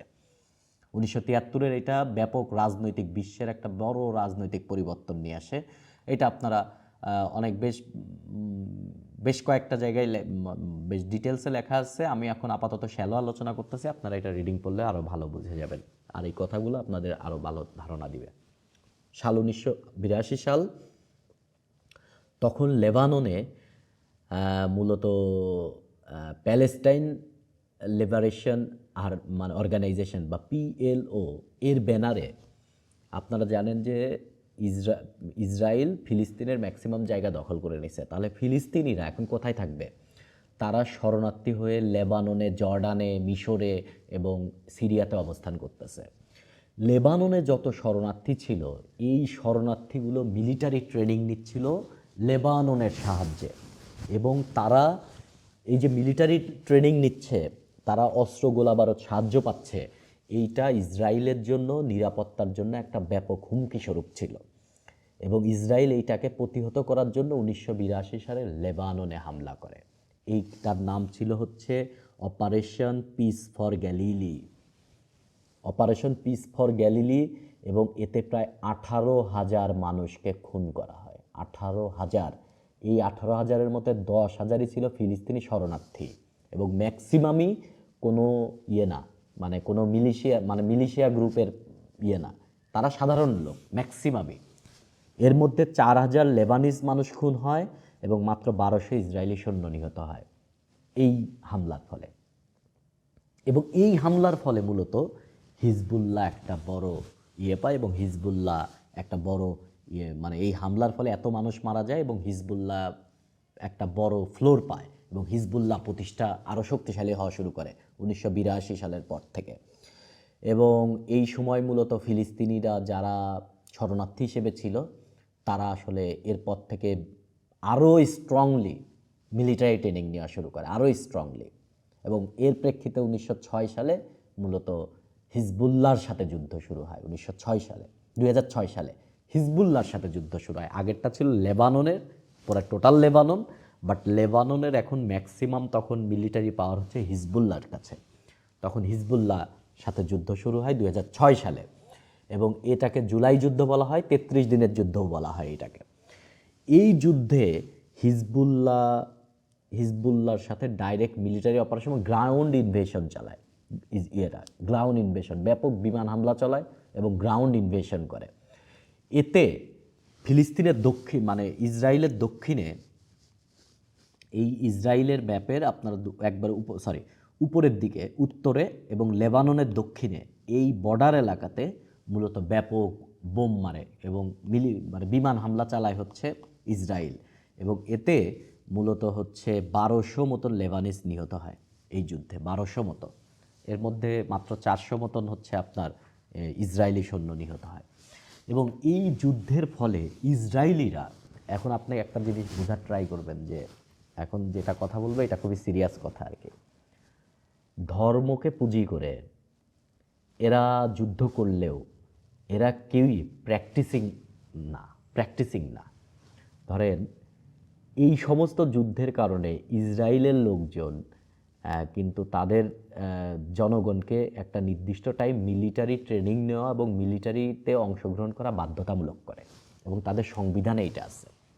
কিন্তু ইসরায়েলের এই যে ইহুদিদের মধ্যে একটা গোত্র আছে, এক্স্যাক্ট নাম আমি ভুলে গেছি, আপনারা একটু গুগল করবেন তো এটা। এই ওদের সংবিধানে বলা আছে যারা হচ্ছে এই ধর্মটা পালন করে, দেখবেন এটা টুপি মাথায় দিয়ে থাকে এবং ছোট টুপি মাথায় দিয়ে থাকে এবং প্রার্থনা করতে থাকে। ওরা সবসময় হচ্ছে ধর্ম নিয়ে ধর্ম করবে, ওদের কাজ অলওয়েজ ধর্ম করা। এদেরকে মিলিটারিতে ট্রেনিং নেওয়া লাগবে না। এদেরকে যদি কিন্তু ইসরায়েলের সরকার বা ইসরায়েলের যারা মিলিটারি পার্সন বা লোকজন মারে, খালি এদেরকে অত্যাচার করে আর কি, যে বেটা তোর মিলিটারি ট্রেনিং নেওয়া লাগবে না, অবশ্যই ট্রেনিং নেওয়া লাগবে। এদেরকে কিন্তু মানে মেইন যারা এই প্রোরা এদেরকে দেখতে পারে না। এরাকে মানে প্র্যাকটিসিং, যারা আসলে যুদ্ধ করতেছে ধর্মকে পুঁজি করে, তারা কেউই প্র্যাকটিসিং না। এবং ব্যাপারটা হচ্ছে এরকম যে আপনার ধরেন মুসলিম বিশ্বকে নেতৃত্ব দেয় সৌদি আরব, বাট সৌদি আরব যদি পশ্চিমা বলয় থেকে বের হয়ে আসে তাহলে রাজ পরিবারের ক্ষমতা থাকবে না, বিপ্লব হবে, এটা তারা জানে। কিন্তু এই জন্য তারা পশ্চিমাদের সাথে ব্যাপক রাখে, নিরাপত্তা দেয়। তাদের ওইখানে পশ্চিমা মিলিটারি আছে, তাদের নেভাল বেজ আছে, তাদের আকাশ প্রতিরক্ষা আছে। আপনার কি মনে হয় এগুলো সব ইরানের জন্য? এগুলা সব ইরানকে প্রতিহত করার জন্য? জনগণ যদি জেগে ওঠে, জনগণকে আটকাইতে হবে না? খোদ সৌদি আরবের জনগণ এত বছর ধরে রাজতন্ত্র, কোনো সংবিধানে কোনো নাই, মানে রাজনৈতিক দল করার কোনো নিয়মই নাই।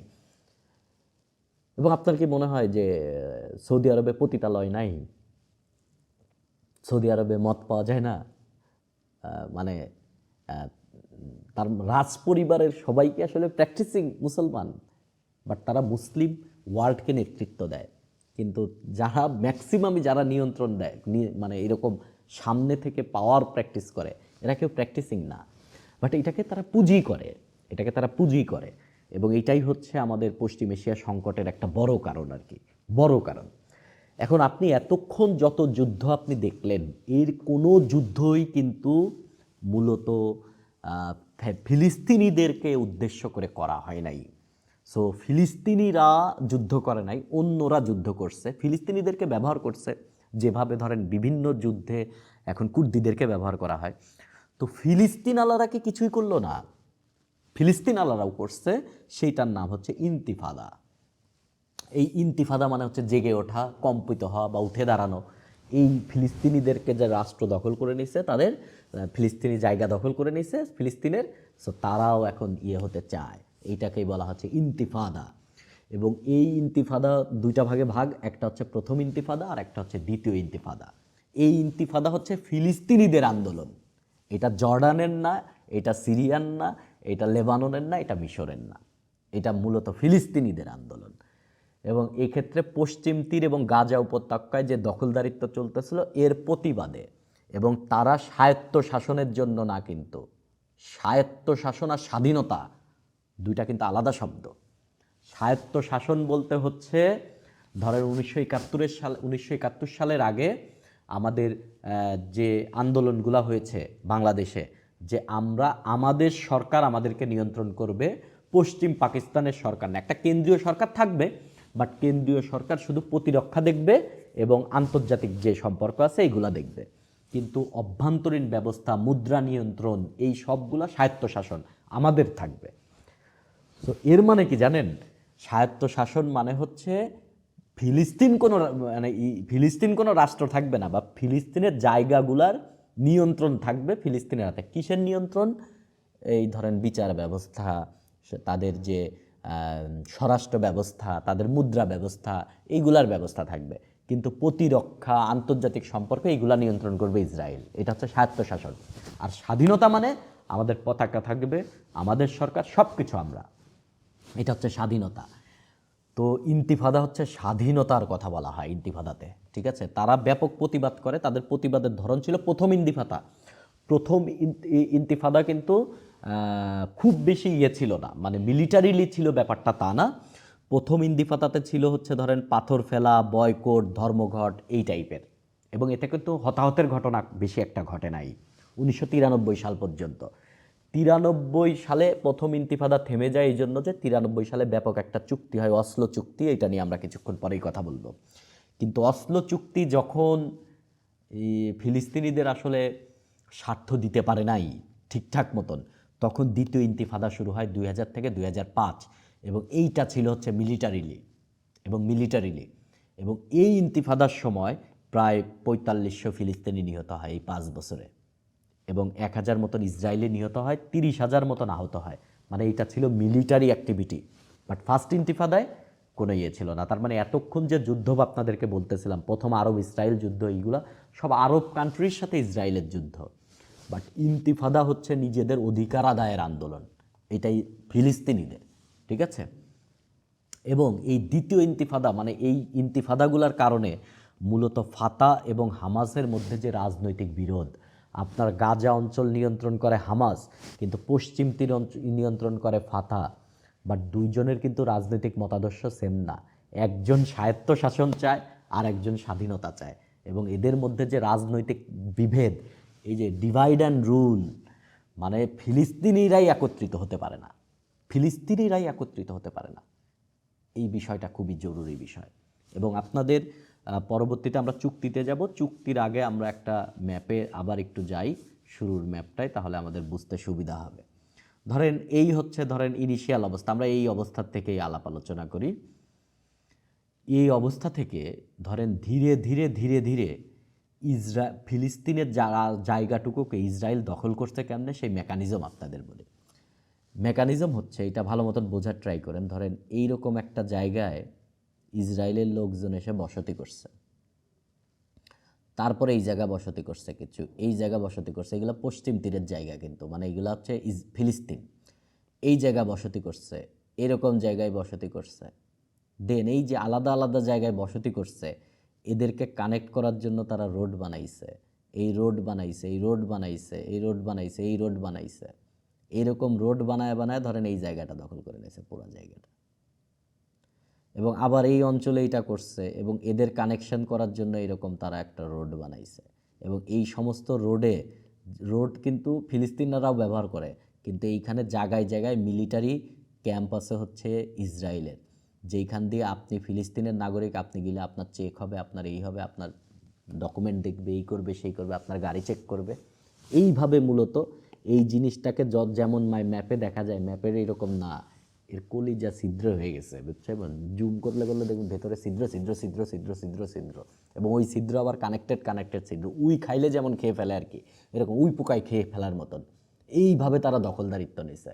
এই দখলদারিত্ব মানে কি, নিজের জনগণ বসা ওই জায়গাটা ব্যারিকেড দাও, পাশের জায়গার সাথে কানেক্ট করো, মোট জায়গাটা দখল করে নাও, ঠিক আছে? এই মেকানিজমে হচ্ছে দখলদারিত্ব চলছে, মানে ভাগ হয়েছে, ভাগ হওয়ার পরে ভেতর দখলদারিত্ব চলছে।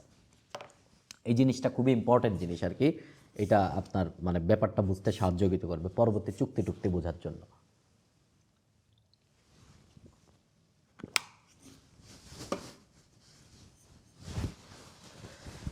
ওকে,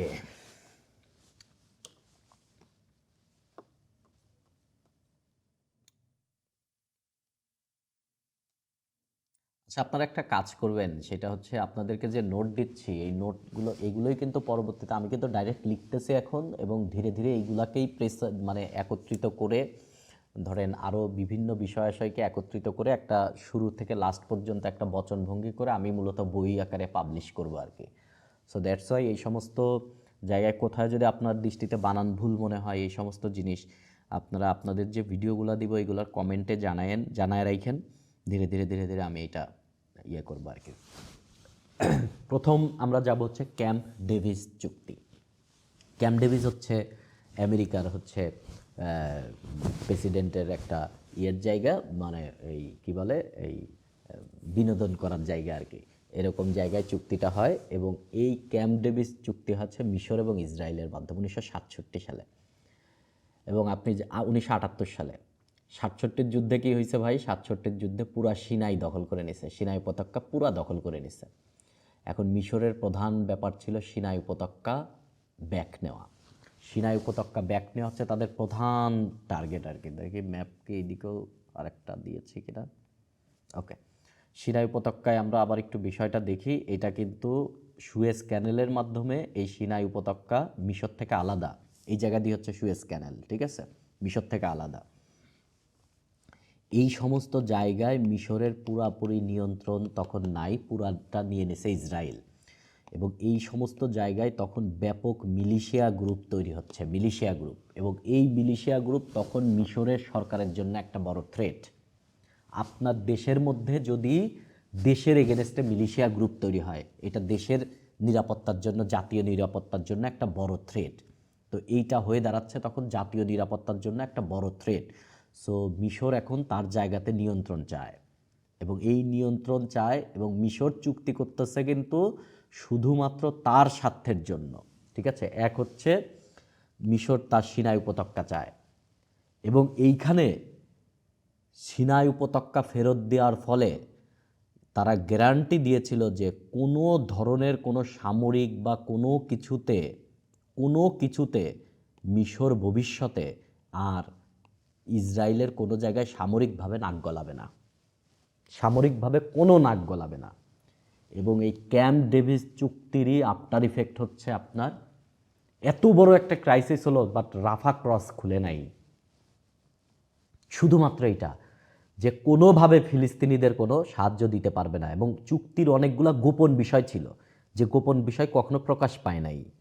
এবং এই চুক্তিতে এক দেশ একে অপরকে স্বীকৃতি দেয়, মিশর ইসরায়েলকে স্বীকৃতি দেয়, ইসরায়েল মিশরকে স্বীকৃতি দেয়, এবং তারা তাদের কূটনৈতিক সম্পর্ক এবং দূতাবাস স্থাপন করে।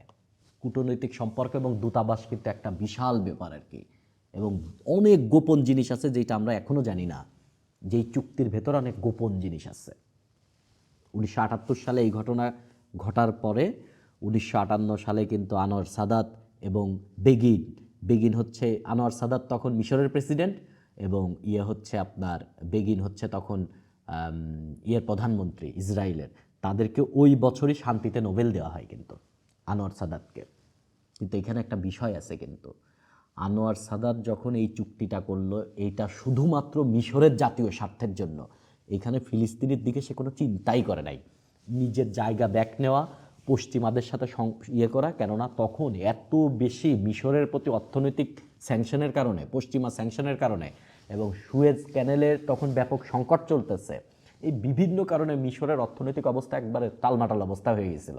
তখন মিশর বাধ্য হয়েছিল এই চুক্তি করতে, সিনাইকে ব্যাক নিতে, এবং মিলিটারিটি যেহেতু মিশর পারবে না, সেহেতু মিশর আসলে কূটনৈতিক চাচ্ছিল, কূটনৈতিক। এবং এই কূটনৈতিক বা এই জন্য হচ্ছে তদানীন্তন যিনি হচ্ছে আমেরিকান প্রেসিডেন্ট জিমি কার্টার ব্যাপক চাপ দেয় তাকে।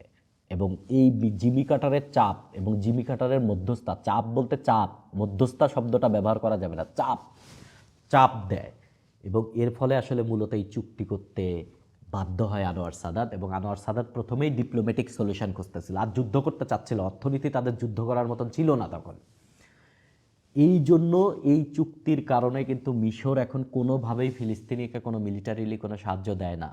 এবং এবার রাফা ক্রস খুলে নাই, মিশর বলছে যে কিছুই করতে পারবে না তারা, রাফা ক্রস তারা খুলবে না। এতে করে ঘটনা কী হয় জানেন? ঘটনা হচ্ছে মিশরের অভ্যন্তরে যে মুসলমানপন্থী যে গোষ্ঠী ছিল, এই গোষ্ঠীগুলো বিভিন্নভাবে আনোয়ার সাদাতের এগেনস্টে কথা বলতে থাকে এবং তারা আনোয়ার সাদাতকে মুরতাদ নামে ঘোষণা দেয়। মুরতাদ মানে ধর্ম পরিত্যাগকারী, মুরতাদ নামে ঘোষণা দেয় এবং 1981 সালে আনোয়ার সাদাতকে খুন করা হয়। আনোয়ার সাদাত ওয়াজ অ্যাসাসিনেটেড, তাকে খুন করা হয় 81 সালে জাস্ট এই চুক্তির কারণে। ঠিক আছে, চুক্তির কারণে খুন আরও আছে সামনে।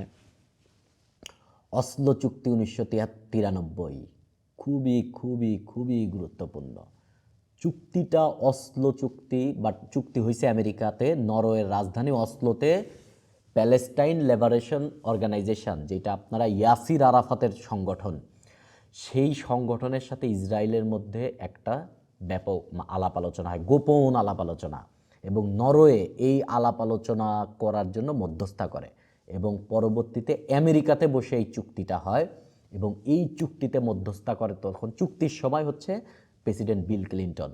এবং এইখানে না এই পিএলও ফিলিস্তিনকে স্বীকৃতি দেয়, এই ইসরায়েলকে স্বীকৃতি দেয় এবং ইসরায়েল পিএলওকে ফিলিস্তিনের যে নিয়ন্ত্রক হিসেবে স্বীকৃতি দেয়।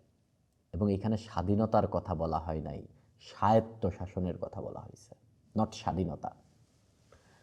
এখন ইয়াসির আরাফাতের মতন এইরকম একজন বড় নেতা, যিনি ফিলিস্তিনের স্বাধীনতাকে রিপ্রেজেন্ট করেন, সারা পৃথিবীতে ফিলিস্তিন ক্রাইসিসকে তিনি পরিচিত করিয়েছেন, যে ফিলিস্তিনে যে একটা সংকট, এই জিনিসটা কিন্তু সারা পৃথিবীতে প্রচলিতই হয়েছে এই মুখটার জন্য। তিনি এইরকম একটা চুক্তি কেন করলেন? এবং মাত্র 7% এলাকার নিয়ন্ত্রণ দিতে চাইছিল প্যালেস্টাইনিয়ান অথরিটি প্রতিষ্ঠা হবে, সেই অথরিটিকে মাত্র 7%, 7%। এটা কেন? কেননা 80-র শেষের দিকে এবং পরবর্তীতে সোভিয়েত ইউনিয়নের পতন বিশ্ব রাজনীতিতে একটা ব্যাপক প্রভাব ফেলে এবং আরব বিশ্বের ম্যাক্সিমাম রাষ্ট্র যারা ফিলিস্তিনের পক্ষে তারা সোভিয়েত ইউনিয়নের দিকে ছিল, কিন্তু সোভিয়েত ইউনিয়নের পতন তাদের একটা ব্যাপক ক্রাইসিস তৈরি করে এবং পিএলও এর আন্তর্জাতিক ভাবমূর্তি ব্যাপক খারাপ করে ফেলে।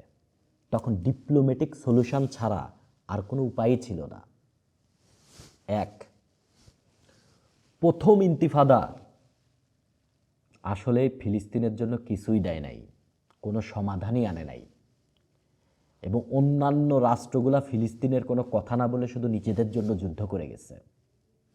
1990-91 সালে ইরাক যখন কুয়েত আক্রমণ করে তখন ইয়াসির আরাফাত সাদ্দাম বা ইরাকের সাপোর্ট দিয়েছিল। এটা ছিল একটা বিশাল বড় চাপ তার জন্য এবং এর ফলে পশ্চিম এশিয়ার ম্যাক্সিমাম মুসলমান দেশের কাছে ইয়াসির আরাফাত তার গ্রহণযোগ্যতা হারায়। খুবই বড় পয়েন্ট, এটা খুবই বড় পয়েন্ট। যুক্তরাষ্ট্র এখন ইয়েকে টিকায় রাখার জন্য মূলত ইয়াসির আরাফাতকে ব্যাপক ডিপ্লোম্যাটিক চাপ দিতে শুরু করে এবং একটা সময় এমন হয় যে ইয়াসির আরাফাতের কাছে অসলো চুক্তি করা ছাড়া আর কোনো উপায় ছিল না। এইরকম একটা অবস্থায় ইয়াসির আরাফাত পড়ে গিয়েছিল এবং 1993 সালে তিনি এই চুক্তি করেন। আরও বেশ কতগুলো ছোটোখাটো পয়েন্ট আছে, এইগুলো আমরা এই একটা আছে, আপনারা রিডিং পড়লেই বুঝতে পারবেন। এবং এইটা মূলত প্যালেস্টাইনের জন্য কূটনৈতিক বিজয় হিসেবে সারা পৃথিবীর মিডিয়া প্রকাশ করে, কিন্তু এতে কিন্তু তাদের স্বাধীনতার ব্যাপারটা একবারে অনিশ্চিত হয়ে পড়ে। কেননা এখানে স্বাধীনতার কথা বলা হয় না, স্বায়ত্তশাসনের কথা বলা হয়েছে। স্বাধীনতা না, স্বায়ত্তশাসন, নট স্বাধীনতা। এই জন্য ফিলিস্তিনিদের স্বাধীনতার আন্দোলন এটা 1993 সালে একবারে ডাউন খেয়ে গেছে, যে আর স্বাধীনতার কথা বলা যাবে না। চুক্তি অনুযায়ী তুমি স্বায়ত্তশাসন চাইছো এবং তোমাকে স্বায়ত্তশাসনের কথা দেওয়া হয়েছে এবং এই চুক্তি অনুযায়ী প্যালেস্টাইন আন্তর্জাতিক স্বীকৃতি পায় এবং তারা পশ্চিম তীরে স্বায়ত্তশাসন লাভ করে। স্বায়ত্তশাসন, নট স্বাধীনতা। এটা একটা কৌশলগত পদক্ষেপ ছিল, দুইটা ভাগ ছিল, বাট পুরোপুরি সফল হয় নাই, কিন্তু পুরোপুরি পাইছে তা না। 1993 সালে চুক্তি 1, 1995 সালে চুক্তি 2। এইটাকে বলা হচ্ছে declaration of piece principal, declaration of piece. পশ্চিমারা বলছে যে এটা একটা শান্তির ডিক্লিয়ারেশন, এবং এইখানে একে অপরকে দেয়, স্বীকৃতি দেয়, এবং স্বায়ত্তশাসন প্রতিষ্ঠা হয় তাদের, ফিলিস্তিনিদের স্বায়ত্তশাসন প্রতিষ্ঠা হয়। যদিও জিনিসটা একটু ঢিলে হয়ে যাচ্ছিল, 95 সালে মূলত জায়গা নির্ধারিত হয় কোন কোন জায়গায় হবে। এটার একটা ভিন্ন মাত্রা আছে। ভিন্ন মাত্রাটা হচ্ছে এটা, ইয়াসির আরাফাত একজন মুসলমান হয়ে তিনি ইহুদিদের সাথে চুক্তি করছে। আরব বিশ্বে যেহেতু তিনি তার গ্রহণযোগ্যতা হারিয়েছেন, ঠিক একইভাবে ইহুদিদের যিনি প্রেসিডেন্ট, তখন ইহুদির প্রেসিডেন্ট হচ্ছে যখন রবিন এই চুক্তিতে স্বাক্ষর করে, প্রেসিডেন্ট না, প্রধানমন্ত্রী। ইহুদিদের মধ্যে এক্সট্রিমিস্ট ইহুদি ছিলেন। এক্সট্রিমিস্ট বলতে হচ্ছে তারা একবারে, ওদেরকে এটাকে বলা হয় ডানপন্থী, যারা চায় যে এইখানে শুধুমাত্র একটাই রাষ্ট্র থাকবে, সেটা ওয়ান স্টেট, সেটা হচ্ছে ইসরায়েল, কোনো ফিলিস্তিন থাকবে না।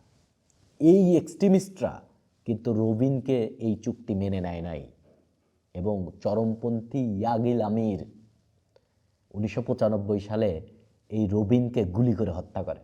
তিনি একটা বক্তৃতা সেমিনার থেকে যাচ্ছিল, ঠাস ঠাস 2টা গুলি করে,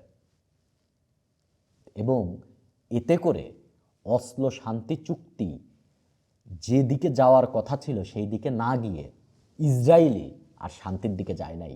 কেননা শান্তির কথা বললেই তাদের ডানপন্থীরা এক্সট্রিমিস্ট হয়ে যাবে, এবং এই ডানপন্থী নেতা ছিলেন হচ্ছে বেঞ্জামিন নেতানিয়াহু, লিকুদ পার্টির নেতা। এবং বেঞ্জামিন নেতানিয়াহু 1995 সালের দিকে, মানে 93 পরে বিভিন্ন জায়গায় মিছিল মিটিং করে, তার ভাষণ দিয়ে, লিফলেট দিয়ে রবিনের এগেনস্টে কথা বলতেন যে ইসরায়েল কখনোই ফিলিস্তিনের সাথে শান্তি করবে না, তারা ওয়ান স্টেট চায়, এইটা প্রচার করে বেড়াইতেন। এবং তার রাজনৈতিক মতাদর্শ এইটা, ওয়ান স্টেট সলিউশন। তারা এক্সট্রিম ডানপন্থী। তবে তার সাথে রবিনের হত্যা তিনি করছেন কিনা এটার কোনো প্রমাণ পাওয়া যায় না, কিন্তু তাদের দলের প্রচারণার জন্য রবিন হত্যা হয়েছে, বা রবিনকে হত্যা করার একটা মোটিভেশন ছড়ানো হয়েছে, এইটা নির্দ্বিধায় বলা যায়, এটা একবারে নির্দ্বিধায় বলা যায়। এটা তার মানে কি বুঝলেন, বর্তমান যে নেতানিয়াহু তিনি যে এত মানুষ মারেন, তিনি তো এক্সট্রিমিস্ট, এবং তিনি এক্সট্রিমিস্ট প্রথম থেকেই, তিনি এক্সট্রিমিস্ট। তার রাজনৈতিক শুরু কেরিয়ার থেকে, ওই 93 আগের থেকে তিনি এক্সট্রিমিস্ট ডানপন্থী। তিনি ওয়ান স্টেট সলিউশনে বিশ্বাসী, নট টু স্টেট। এবং রবিনের এই মৃত্যুর ফলে ইসরায়েল এবং ফিলিস্তিনের মধ্যে যে শান্তি আলোচনা, এটা দীর্ঘমেয়াদী একটা ভাটা পড়ে, দীর্ঘমেয়াদী ভাটা পড়ে এটার। ঠিক আছে, এরপরে আসেন ইসরায়েল জর্ডান।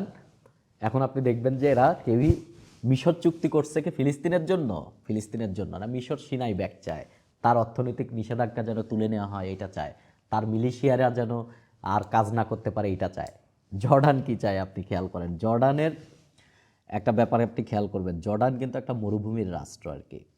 এই যে সাদা অংশটা হচ্ছে ইসরায়েল, আর এই গোলান মালভূমি থেকে এই যে লাইনটা, এইটা দেখেন জর্ডানকে ইসরায়েল থেকে পৃথক করছে। এই মাঝখানে হচ্ছে মৃতসাগর বা ডেড সি, আর এই বর্ডারটা মূলত একটা নদী, বুঝতে পারছেন? এই নদীর নাম হচ্ছে জর্ডান নদী।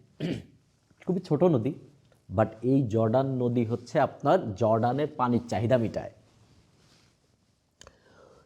এই জর্ডান যখন অ্যাকচুয়ালি ওই যুদ্ধ শুরু হয়, ধরেন আরব ইসরায়েলের মধ্যে, মানে যখনই চুক্তি হলো, মানে ক্যাম্প ডেভিড চুক্তি হলো, তখন থেকেই জর্ডান চাচ্ছিল, যেহেতু একটা আরব রাষ্ট্র মিশর যে ইসরায়েলের সাথে নর্মালাইজেশনে গেছে, তখনই জর্ডান নর্মালাইজেশন করার পায়তারা করে। এবং জর্ডানের উপর যে অর্থনৈতিক নিষেধাজ্ঞা ছিল পশ্চিমাদের, 2 জর্ডান রিভারের যে পানির প্রবাহ নিয়ন্ত্রণ করত ইসরায়েল। এবং ইসরায়েল দীর্ঘদিন যাবৎ 1967 পর থেকেই মূলত এই পানি ঠিকঠাক মতন জর্ডানকে দেয় নাই। সো জর্ডান একটা ব্যাপক পানির ক্রাইসিসে পড়ে। সো জর্ডান চাচ্ছিল একটা সলিউশনে যেন আমাদের পানি ঠিকঠাক মতন আসে এবং উত্তেজনা কমে, কেননা জর্ডানের তখন অর্থনৈতিক অবস্থাতেই বর্ডার এলাকার নিয়ন্ত্রণ করা, এখানে মিলিটারি অবস্থান করা জর্ডানের জন্য তখন ব্যাপক ঝামেলা ছিল।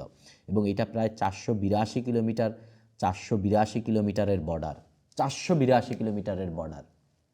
তো এটা একটা সহজ কাজ না, কিন্তু এত বড় নিয়ন্ত্রণ করা, তখন অর্থনৈতিক যে ব্যাপার চলতেছে, তো তারা এই বর্ডারে শান্তি চাচ্ছিল এবং পানির প্রবাহ ঠিকঠাক চাচ্ছিল। এই জন্য জর্ডান শান্তি চুক্তি করে 1994 সালে। ইসরায়েলের কোনো লাভ হয়েছে, ফিলিস্তিনের কোনো লাভ হয়েছে, কিছুই হয় নাই। এবং এই চুক্তিতে তারা 50 মিলিয়ন কিউসেক পানি প্রতি বছরের জন্য তাদের জন্য বরাদ্দ করা হয়। এতে করে তাদের পানির ক্রাইসিস মিটে এবং জর্ডানের উপর অর্থনৈতিক নিষেধাজ্ঞা কমে এবং জর্ডানের উপর ধরেন প্রচুর পশ্চিমা ধরেন মিলিটারি বেস আসে এবং জর্ডান মোটামুটি একটা ভালোই অবস্থার দিকে চলে যায় আর কি। এবং জর্ডানকে এই চুক্তির মাধ্যমে আল আকসা সহ জেরুজালেমের ধরেন পবিত্র স্থানগুলোর নিয়ন্ত্রণ দেওয়া হয়, জর্ডানের ম্যান্ডেট দেওয়া হয় যে জর্ডান এইগুলাকে নিয়ন্ত্রণ করবে, এই ম্যান্ডেট দেওয়া হয় এই চুক্তির ফলে। এটা হচ্ছে 94 সালে জর্ডান ইসরায়েল শান্তি চুক্তি। এরপরে হচ্ছে গাজা জরিকো শান্তি চুক্তি 1994, এটা কায়রো চুক্তি নামেও পরিচিত। কায়রোতে এটা প্রতিষ্ঠিত হয়।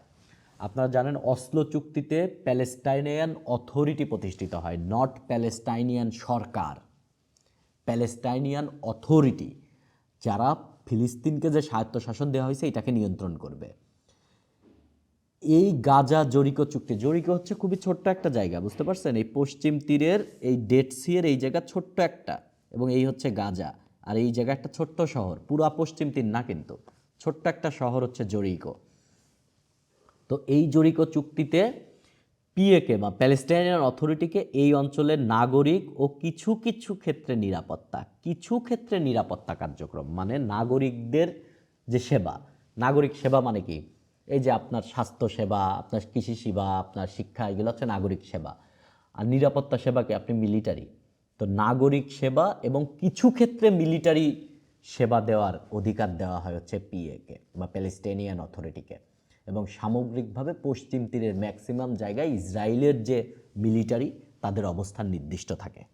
এবং গাজা স্ট্রিপ এবং জরিকের মধ্যে একটা যোগাযোগের জন্য একটা ব্যবস্থা করে যে রোড যোগাযোগ হবে, বাট রোড যোগাযোগের নিয়ন্ত্রণ করবে ইসরায়েল, বাট গাজা থেকে আপনি পশ্চিম তীরে যেতে পারবেন এরকম একটা ব্যবস্থা করে, বাট মাঝখানে চেক হবে, এই হবে সেই হবে, এরকম মেলা কিছু এর মধ্যে ছিল। সমর আল শেখ সমঝোতা, সমর আল শেখ হচ্ছে একবারে ইয়ের একটা শহর, এই যে আমরা যদি আগের ম্যাপে যাই, আমরা যদি ম্যাপে যাই তাহলে এই যে মিশরের ম্যাপটার দিকে যেতে হবে,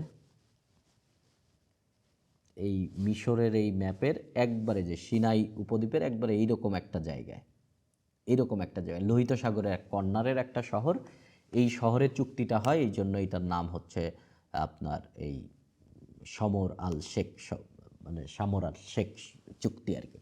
এই চুক্তিও পিএসপি এর মতোই, যে ওই আপনার ওই অসলো চুক্তিতে যা হয়েছিল তার একটা বাস্তবায়নের, যেহেতু অসলো চুক্তির পরে যেহেতু রবিনকে হত্যা করা হয়েছে, সেহেতু অনেক জিনিসই আসলে সম্ভব হচ্ছিল না শান্তি ইস্টাবলিশ করা। ফিলিস্তিনকে যে ম্যান্ডেট দেওয়া হয়েছিল সেই ম্যান্ডেটও ফিলিস্তিন পারতেছিল না, এবং ইসরায়েল তাদের মিলিটারিকে ঠিকঠাক মতন শান্তির জন্য ব্যবহার করতে পারতেছিল না, কেননা ডানপন্থীদের ব্যাপক চাপ ছিল। সো দ্যাটস ওয়াই নতুন আর একটা চুক্তি করা হয়। এটা আসলে খুব বড় চুক্তি না, বাট আপনারা একটু রিডিং পরে এই জিনিসটা সম্পর্কে ধারণা নেবেন। বাট বর্তমান বিসিএসে বা বর্তমান সময় সবচেয়ে গুরুত্বপূর্ণ চুক্তি হচ্ছে আব্রাহাম অ্যাকর্ডস। এটা অ্যাকর্ডস, অনেকগুলা চুক্তি এই জন্য বলা হয় অ্যাকর্ডস, এস আছে একটা, মূলত তিনটা। প্রথমটা হয় হচ্ছে আপনার আরব আমিরাতের সাথে, বা যে সংযুক্ত আরব আমিরাতের সাথে ইসরায়েলের। ঐতিহাসিকভাবে দেখেন মিশরের দুইটা দেশ অলরেডি চুক্তি করে ফেলছে, একটা হচ্ছে মিশর আর একটা হচ্ছে জর্ডান, দুইজনই শান্তি চুক্তি করে একজনের সাথে স্বীকৃতি দিয়ে ফেলছে। কাকে স্বীকৃতি দিচ্ছে? ইসরায়েল রাষ্ট্রকে। কিন্তু অন্যান্য আরব রাষ্ট্র কিন্তু স্বীকৃতি দেয় নাই। অন্যান্য আরব রাষ্ট্রের সাথে কিন্তু কনফ্লিক্ট চলতেইছে, মানে কনফ্লিক্ট বলতে হচ্ছে ওই রকম সামরিক কনফ্লিক্ট না, বাট কোনো কূটনৈতিক বাণিজ্যিক কোনো যোগাযোগ নাই। আপনারা জানেন সংযুক্ত আরব আমিরাত হচ্ছে পশ্চিমাদের একটা বিশাল এলায়, বাহরাইন পশ্চিমাদের একটা বড় এলায়, এবং বাহরাইনে আমেরিকার 5ম নভিয়ার আছে। মরক্কো পশ্চিমাদের একটা বড় এলায়, কেননা মরক্কোতে রাজতন্ত্র চলে, পশ্চিমারা যদি একটু নাখোশ হয় তাহলে রাজতন্ত্র থাকবে না, যে কোনো মুহূর্তে আন্দোলন হবে, রাজতন্ত্র থাকবে না। সো এই তিনটা দেশ মূলত ডোনাল্ড ট্রাম্পের কূটনৈতিক কারণে, ডোনাল্ড ট্রাম্প আসলে তার কার্ড মানে তার কূটনৈতিক অস্ত্র ব্যবহার করে এই তিনটা রাষ্ট্রকে মূলত ইসরায়েলের সাথে নরমালাইজেশন করতে, এরা ইসরায়েলকে স্বীকৃতি দেয়, তাদের সাথে বাণিজ্যিক সম্পর্ক গড়ে তোলে, তাদের সাথে অর্থনৈতিক সম্পর্ক গড়ে তোলে এবং টেকনোলজি আদান প্রদান করবে, যে এরা উন্নত টেকনোলজি দিবে, যে টেকনোলজিক্যালি সাহায্য করবে, এই সমস্ত বিষয় করে চুক্তি করা হয়। এটাকে বলা হয় আব্রাহাম অ্যাকর্ডস। আব্রাহাম কেন? কেননা হজরত ইব্রাহিম আলাইহিসসালাম তিনি বা তার থেকেই আসলে মুসলমান, ইহুদি, খ্রিস্টান এদের একটা কানেকশন আছে। এই জন্য হজরত ইব্রাহিম আলাইহিসসালামকে শান্তির দূত বলা হয়, এই জন্য এটার নামকরণ করা হয়েছে আব্রাহাম অ্যাকর্ডস। 2020 সালে একটা ডেট আসলে 15ই সেপ্টেম্বর যদি প্রিলিতে আসে, এই ডেটটা আপনাদের মনে রাখতে হবে, ঠিক আছে?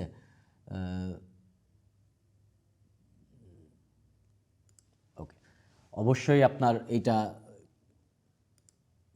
মনে রাখাটা খুবই জরুরি। এইটা মনে রাখবেন এই জন্য যে ধীরে ধীরে আপনি বুঝতে পারবেন এই ডেটটা আসলে 15ই সেপ্টেম্বর যদি প্রিলিতে কোশ্চেন আসে এই ডেটটা আপনি দিবেন, বাট একটা চুক্তি না।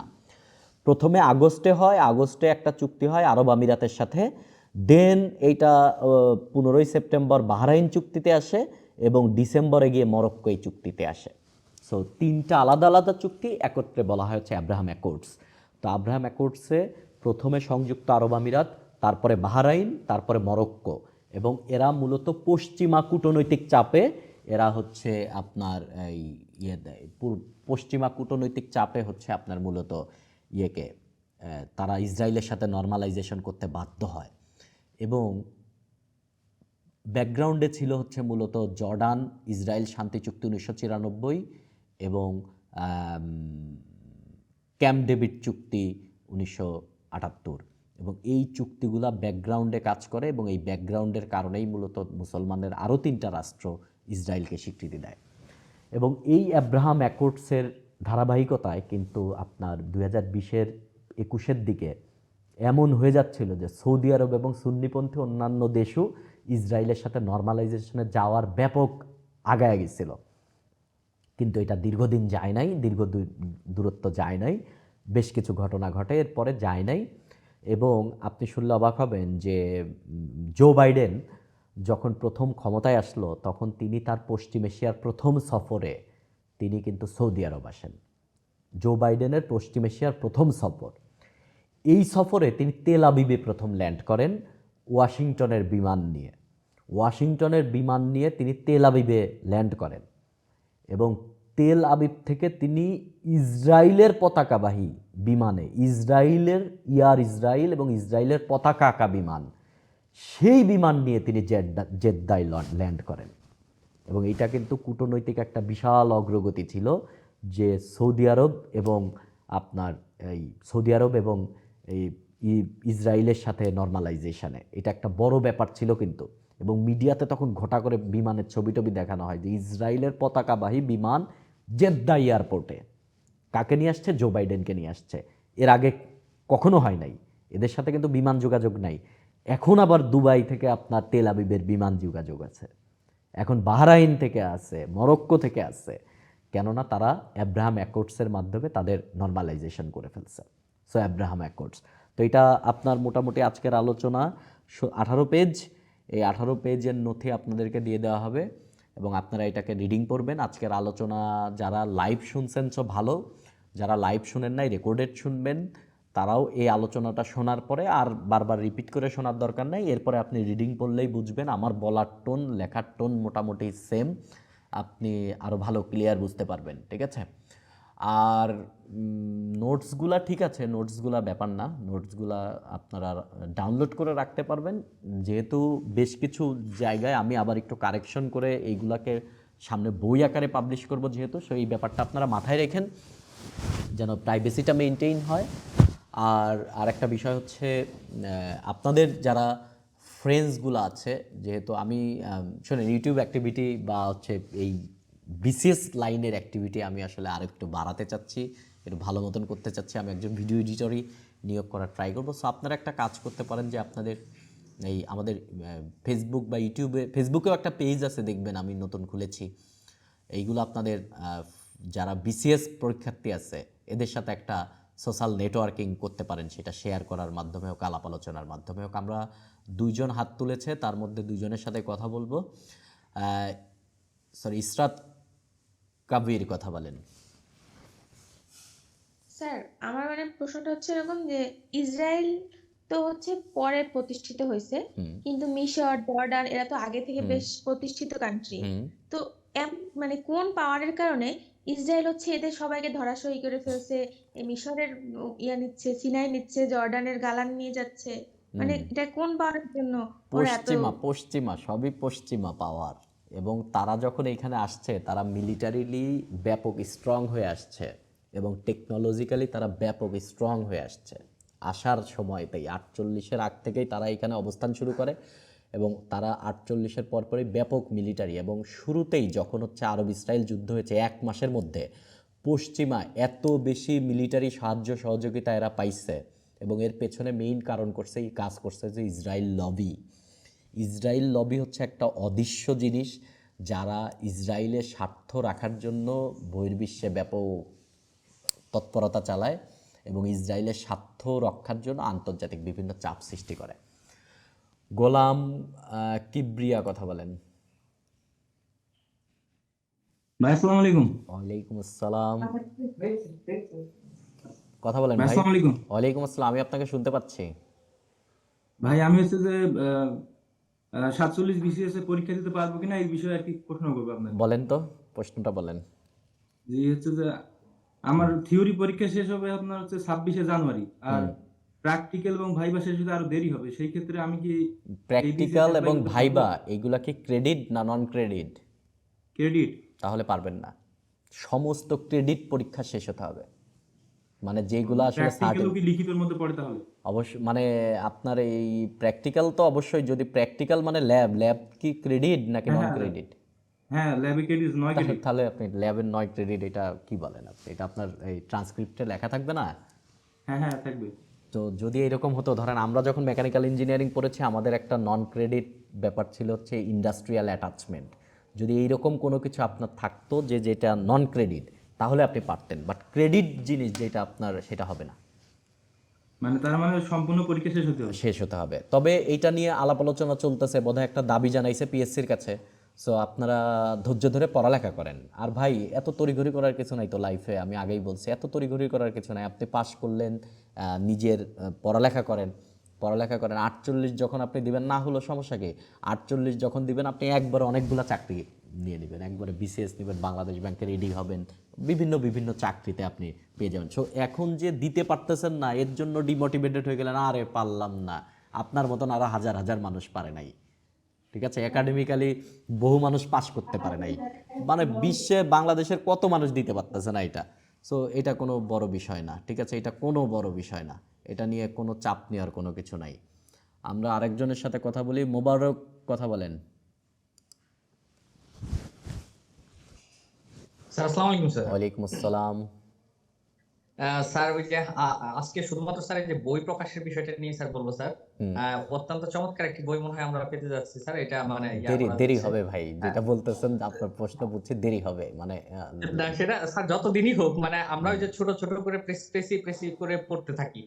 আর একটা স্যার ওই কাইন্ডলি স্যার মানে বইটা যখন বের করবেন, মানে বইটা একটু স্যার মানে হার্ড পেজ, মানে ভালো পেজ। হ্যাঁ না, এটা আমি খেয়াল রাখবো। শোনেন, আমি যেটা লিখতেছি এইখানে আপনাদের যা দিচ্ছে সব বইতে থাকবে ব্যাপারটা তা না। আমার টার্গেট কি জানেন? ইন্টারমিডিয়েট থেকে বিসিএস প্রিপারেশন পর্যন্ত সবাইকে এই বইটা পড়তে হবে বিশ্ব ব্যবস্থা বোঝার জন্য, রিয়েলিস্টিক অ্যাপ্রোচে।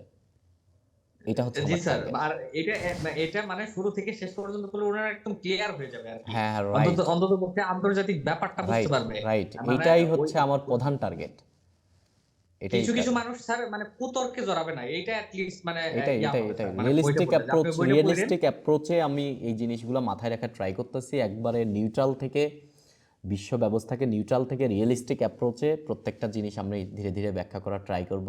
চ্যাপ্টারগুলোর ওরিয়েন্টেশন কেমন হবে, এখন তো আমি লিখতেছি, যখন আমি গল্প বলা শুরু করব তখন একবারে ছোট থেকে গল্প বলা শুরু করব সবার জন্য, ইন্টারমিডিয়েট থেকে বিসিএস পর্যন্ত। এবং এটা একটা মানে মৌলিক বই, এবং এই রকম মৌলিক বই বিসিএস নিয়ে বা সিভিল সার্ভিস প্রিপারেশনে আসলে লেখা হোক, মানুষজন এইরকম মৌলিক বই পড়ে আসলে চাকরির প্রিপারেশনে আসুক, এইরকম একটা জিনিস আমি ক্রিয়েট করতে চাই। এটা আমার প্রধান উদ্দেশ্য আর কি।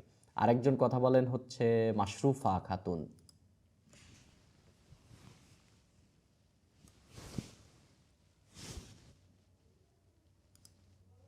মাশরুফা, আপনি মাইক্রোফোন অন করেন। হ্যালো ভাইয়া, আসসালামু আলাইকুম। ওয়ালাইকুম আসসালাম ভাই। ভাইয়া, এই যে আপনি যে পিডিএফ দিচ্ছেন ভাইয়া, এটা কি হচ্ছে হোয়াইট পেপারে দিলে আচ্ছা, আমাদের জন্য হোয়াইট একটু পেপারে ভালো আমি হয়? দিব, হোয়াইট পেপারে আমি দিব। আমি ব্লু করতেছি এই জন্য যে আমি যদি এইখানে হোয়াইট ধরি তাহলে ইয়েটা ভালো দেখা যায় না, মানে আপনারা যে দেখেন এই কন্ট্রাস্ট ক্রিয়েট করার জন্য হোয়াইটের ইয়েতে আসলে আপনারা যে ভিডিওতে ভালো দেখা যায় না, দ্যাটস ওয়াই আমি হচ্ছে ব্যাকগ্রাউন্ডে একটা ইয়ে দিয়ে দিচ্ছি আর কি। জি ভাইয়া, মানে ওই কম্পিউটারের দোকানে প্রিন্ট করতে গেলে এইটাতে একটু সমস্যা হচ্ছে আর কি ভাইয়া। ওকে, আপনার বিষয়টা আমি মানে মাথায় রাখবো ভাই। জি ঠিক ভাইয়া। আছে। আচ্ছা, আরেকজনের সাথে কথা বলি। সোহাগ, কথা বলেন। আসসালামু আলাইকুম ভাই, ভালো আছেন? ওয়ালাইকুম আসসালাম, ভালো আছি ভাই। ভাই আমার হচ্ছে আন্তর্জাতিকে খুবই ভীতি ছিল, আপনার সান্নিধ্য পেয়েছে, এটা অনেক সৌভাগ্যের। বলতে চাচ্ছিলাম যে ভাই হচ্ছে অন্য কোনো কিন্তু বই আর ফলো করতেছি না, কারণ বই পড়ে কিছুই বুঝতে পারি না। আপাতত এখনো বই কিনলে সমস্যা নাই, বই কিনে রাখেন, বাট আপাতত এখনো ধরেন সব জিনিস বোঝার মতন আপনার ইয়ে তৈরি হয় নাই। আপনার ভাব ক্রিয়েট হচ্ছে, আলাপ আলোচনা চলতে থাক, একসময় বুঝতে পারবেন। কিছুদিনের মধ্যেই ধরেন আরো 1-1.5 মাস আলাপ আলোচনা চললে আপনি অনেক কিছু বুঝতে পারবেন। এবং আচ্ছা ভাই, আপনাদের আরেকটা সবার উদ্দেশ্যে আমি বলি যে অব্যক্ত কথাগুলো বোঝার ট্রাই করবেন। অব্যক্ত কথাগুলো বুঝতে পারাটা খুবই জরুরি। জি ভাই, বলছিলাম যে মার্চ মাসে তো রোজা পড়তেছে আমাদের, ক্লাসগুলো কি তার আগে না না, শেষ করব? শেষ পসিবল হবে না। আমরা লম্বা সময় যাব, ঠিক আছে, লম্বা সময় যাব। এবং এমন হতে পারে ভাই, মানে এমন হতে পারে যে ধরেন প্রিলি রিটেনের মানে প্রিলি রিটেন পর্যন্ত ক্লাস চলবে, এর পরেও চলতে পারে। এটা এরকম না যে আপনার আমি একদিন কোর্স শেষ করে দিলাম যে আসেন আমরা আজকে শেষ করে দিলাম, ব্যাপারটা এরকম না। আর আমরা যেভাবে পড়তেছি, আমরা আসলে অনেক জিনিসপত্র শিখবো। তো ধরেন আমি বলে দিতে পারবো বাংলা সাহিত্য শেষ হয়ে যাবে, আন্তর্জাতিক মানে আপনার এই ইংলিশ সাহিত্য শেষ হয়ে যাবে, বাংলাদেশ বিষয়বলি সিলেবাসেরটুকু শেষ হবে, আন্তর্জাতিক বিষয়বলি বা বাংলাদেশ বিষয়বলির আরও যে সমস্ত জিনিস, এটা তো কোনোদিনও শেষ হবে না। সো আমাদের আলোচনা চলতে থাকবে, লম্বা সময় যাব আর কি, এটা সমস্যা না। আর রমজান মাসে ক্লাসটা এমন টাইমে অর্গানাইজ করার ট্রাই করব যেন আপনাদের প্রবলেম না হয় আর কি, এই জিনিসটা আমি মাথায় রাখবো। এবং রমজান মাসে প্রয়োজনে ধরেন এমন হতে পারে যে অনেক ক্লাস আমি রেকর্ডেড দেওয়ার কথা চিন্তা করতে পারি। অর্ণব, কথা বলেন। অর্ণব কি মেকানিক্যাল ইঞ্জিনিয়ারিং নাকি? জি জি স্যার। Okay, স্যার অর্ণব, ভালো আছেন স্যার? আচ্ছা ভালো আছি। জি স্যার, অর্ণব আমি কোথায় 15 পড়ালেখা করেন? স্যার আমি তো বুয়েটে ছিলাম, বুয়েট 15 ও, নজরুল হলে। নজরুল ইসলাম হল। আপনি স্যার জি স্যার। বলতেছেন, এটা কেমন না? না কোন রুমে ছিলেন অর্ণব? 312। 312। আমার রুম ছিল 410। প্রথম দিন থেকে শেষ দিন পর্যন্ত বুয়েটে একটা রুমে ছিলাম, 410, রুম নাম্বার 410। আচ্ছা যাই হোক, কি অবস্থা অর্ণব? স্যার আছি, ভালো আছি স্যার, ভালো আছেন? আছি, ভালো আছি। স্যার, আমি একটু জানতে চাচ্ছিলাম যে পিএলও যে জিনিসটা, এটা কি কোয়াসি স্টেটের মতো, মানে প্রোটো স্টেট বা কোয়াসি স্টেটের মতো আচরণ করে কিনা পিএলও? কিছু কিছু ক্ষেত্রে সর্ট অফ, বাট একবারে বলা যায় না। কেননা পিএলওর কে আসলে পরবর্তীতে অসলো চুক্তির পরে আন্তর্জাতিক অনেক সংস্থায় বা অনেক সংস্থা এবং অনেক রাষ্ট্রই পিএলওকে আসলে প্যালেস্টাইনের অথরিটি হিসেবে দেওয়া হয়েছে। সো তাকে আর ওইভাবে সংজ্ঞায়িত করা যায় না 1993 পর থেকে। কিন্তু যদি আপনি 1993 আগে বলেন তাহলে তাদের ম্যান্ডেট ছিল না আন্তর্জাতিক আইন অনুযায়ী, সো সেক্ষেত্রে বলা যায়। বাট ফিলিস্তিনের দৃষ্টিভঙ্গি থেকে যদি শুরুর দিক থেকে বলেন তাহলে ব্যাপারটা অন্যরকমভাবে দেখা যায়। আর একটা বিষয় হচ্ছে পিএলও কিন্তু তার লক্ষ্য উদ্দেশ্য মানে অ্যাচিভ করার পরে পুরাপুরি ব্যর্থ হয়েছে। এবং যে ফ্যাকশন, মানে গাজা স্ট্রিপের সাথে পশ্চিম তীরের যে ফ্যাকশন, যে দূরত্ব, যে কনফ্লিক্ট, এরা কিন্তু একজনের শত্রু হিসেবে দেখে, আলাদা না, শত্রু হিসেবে দেখে। ধরেন ক্লাসের সহপাঠী থাকা, বন্ধু থাকা আর শত্রু থাকা, তিনটাই আলাদা আলাদা জিনিস। সো তারা মোটামুটি শত্রু হিসেবে দেখে। এবং এই শত্রুতা গড়ে তোলার পেছনে আসলে এই ইয়ের বড় একটা ভূমিকা আছে, মানে এই বড়সড় ভূমিকা আছে হচ্ছে আপনার এই পিএলও এর। এটা আমরা ধীরে ধীরে আরও একটা সময় ক্লিয়ার হব, একবারে বোল্ড করে অ্যানালাইসিস করা যায় না, টাইম লাগবে এটা। আর আপনাদের সবার উদ্দেশ্যে একটা লাস্ট মেসেজ দিই, আপনারা অনেকেই হ্যান্ড রেজ করে আছেন, আজকে আর কথা বলবো না, বাট আপনারা আসলে আপনাদের কাছ থেকে স্যার ডাকটা শুনতে আমি মানে খুব একটা অভ্যস্ত না। আমি আমার ইউনিভার্সিটির স্টুডেন্টরা ক্লাসে আমাকে স্যার বললেও আমি কিন্তু বাইরে এদেরকে ভাই বলতাম, মানে আমি এদেরকে ভাই ডাকতাম, আমি আমার ক্লাসেও ভাই ডাকতাম, ছেলে মেয়ে সবাইকে ভাই ডাকতাম, বাট তারা আমাকে স্যার বললেও বাট আমি মানে ভাই শব্দটাকে আমি বেশি প্রিফার করি। সো আপনারা এই জিনিসটা মাথায় রাখবেন। সবাই ভালো থাকবেন। শুভরাত্রি।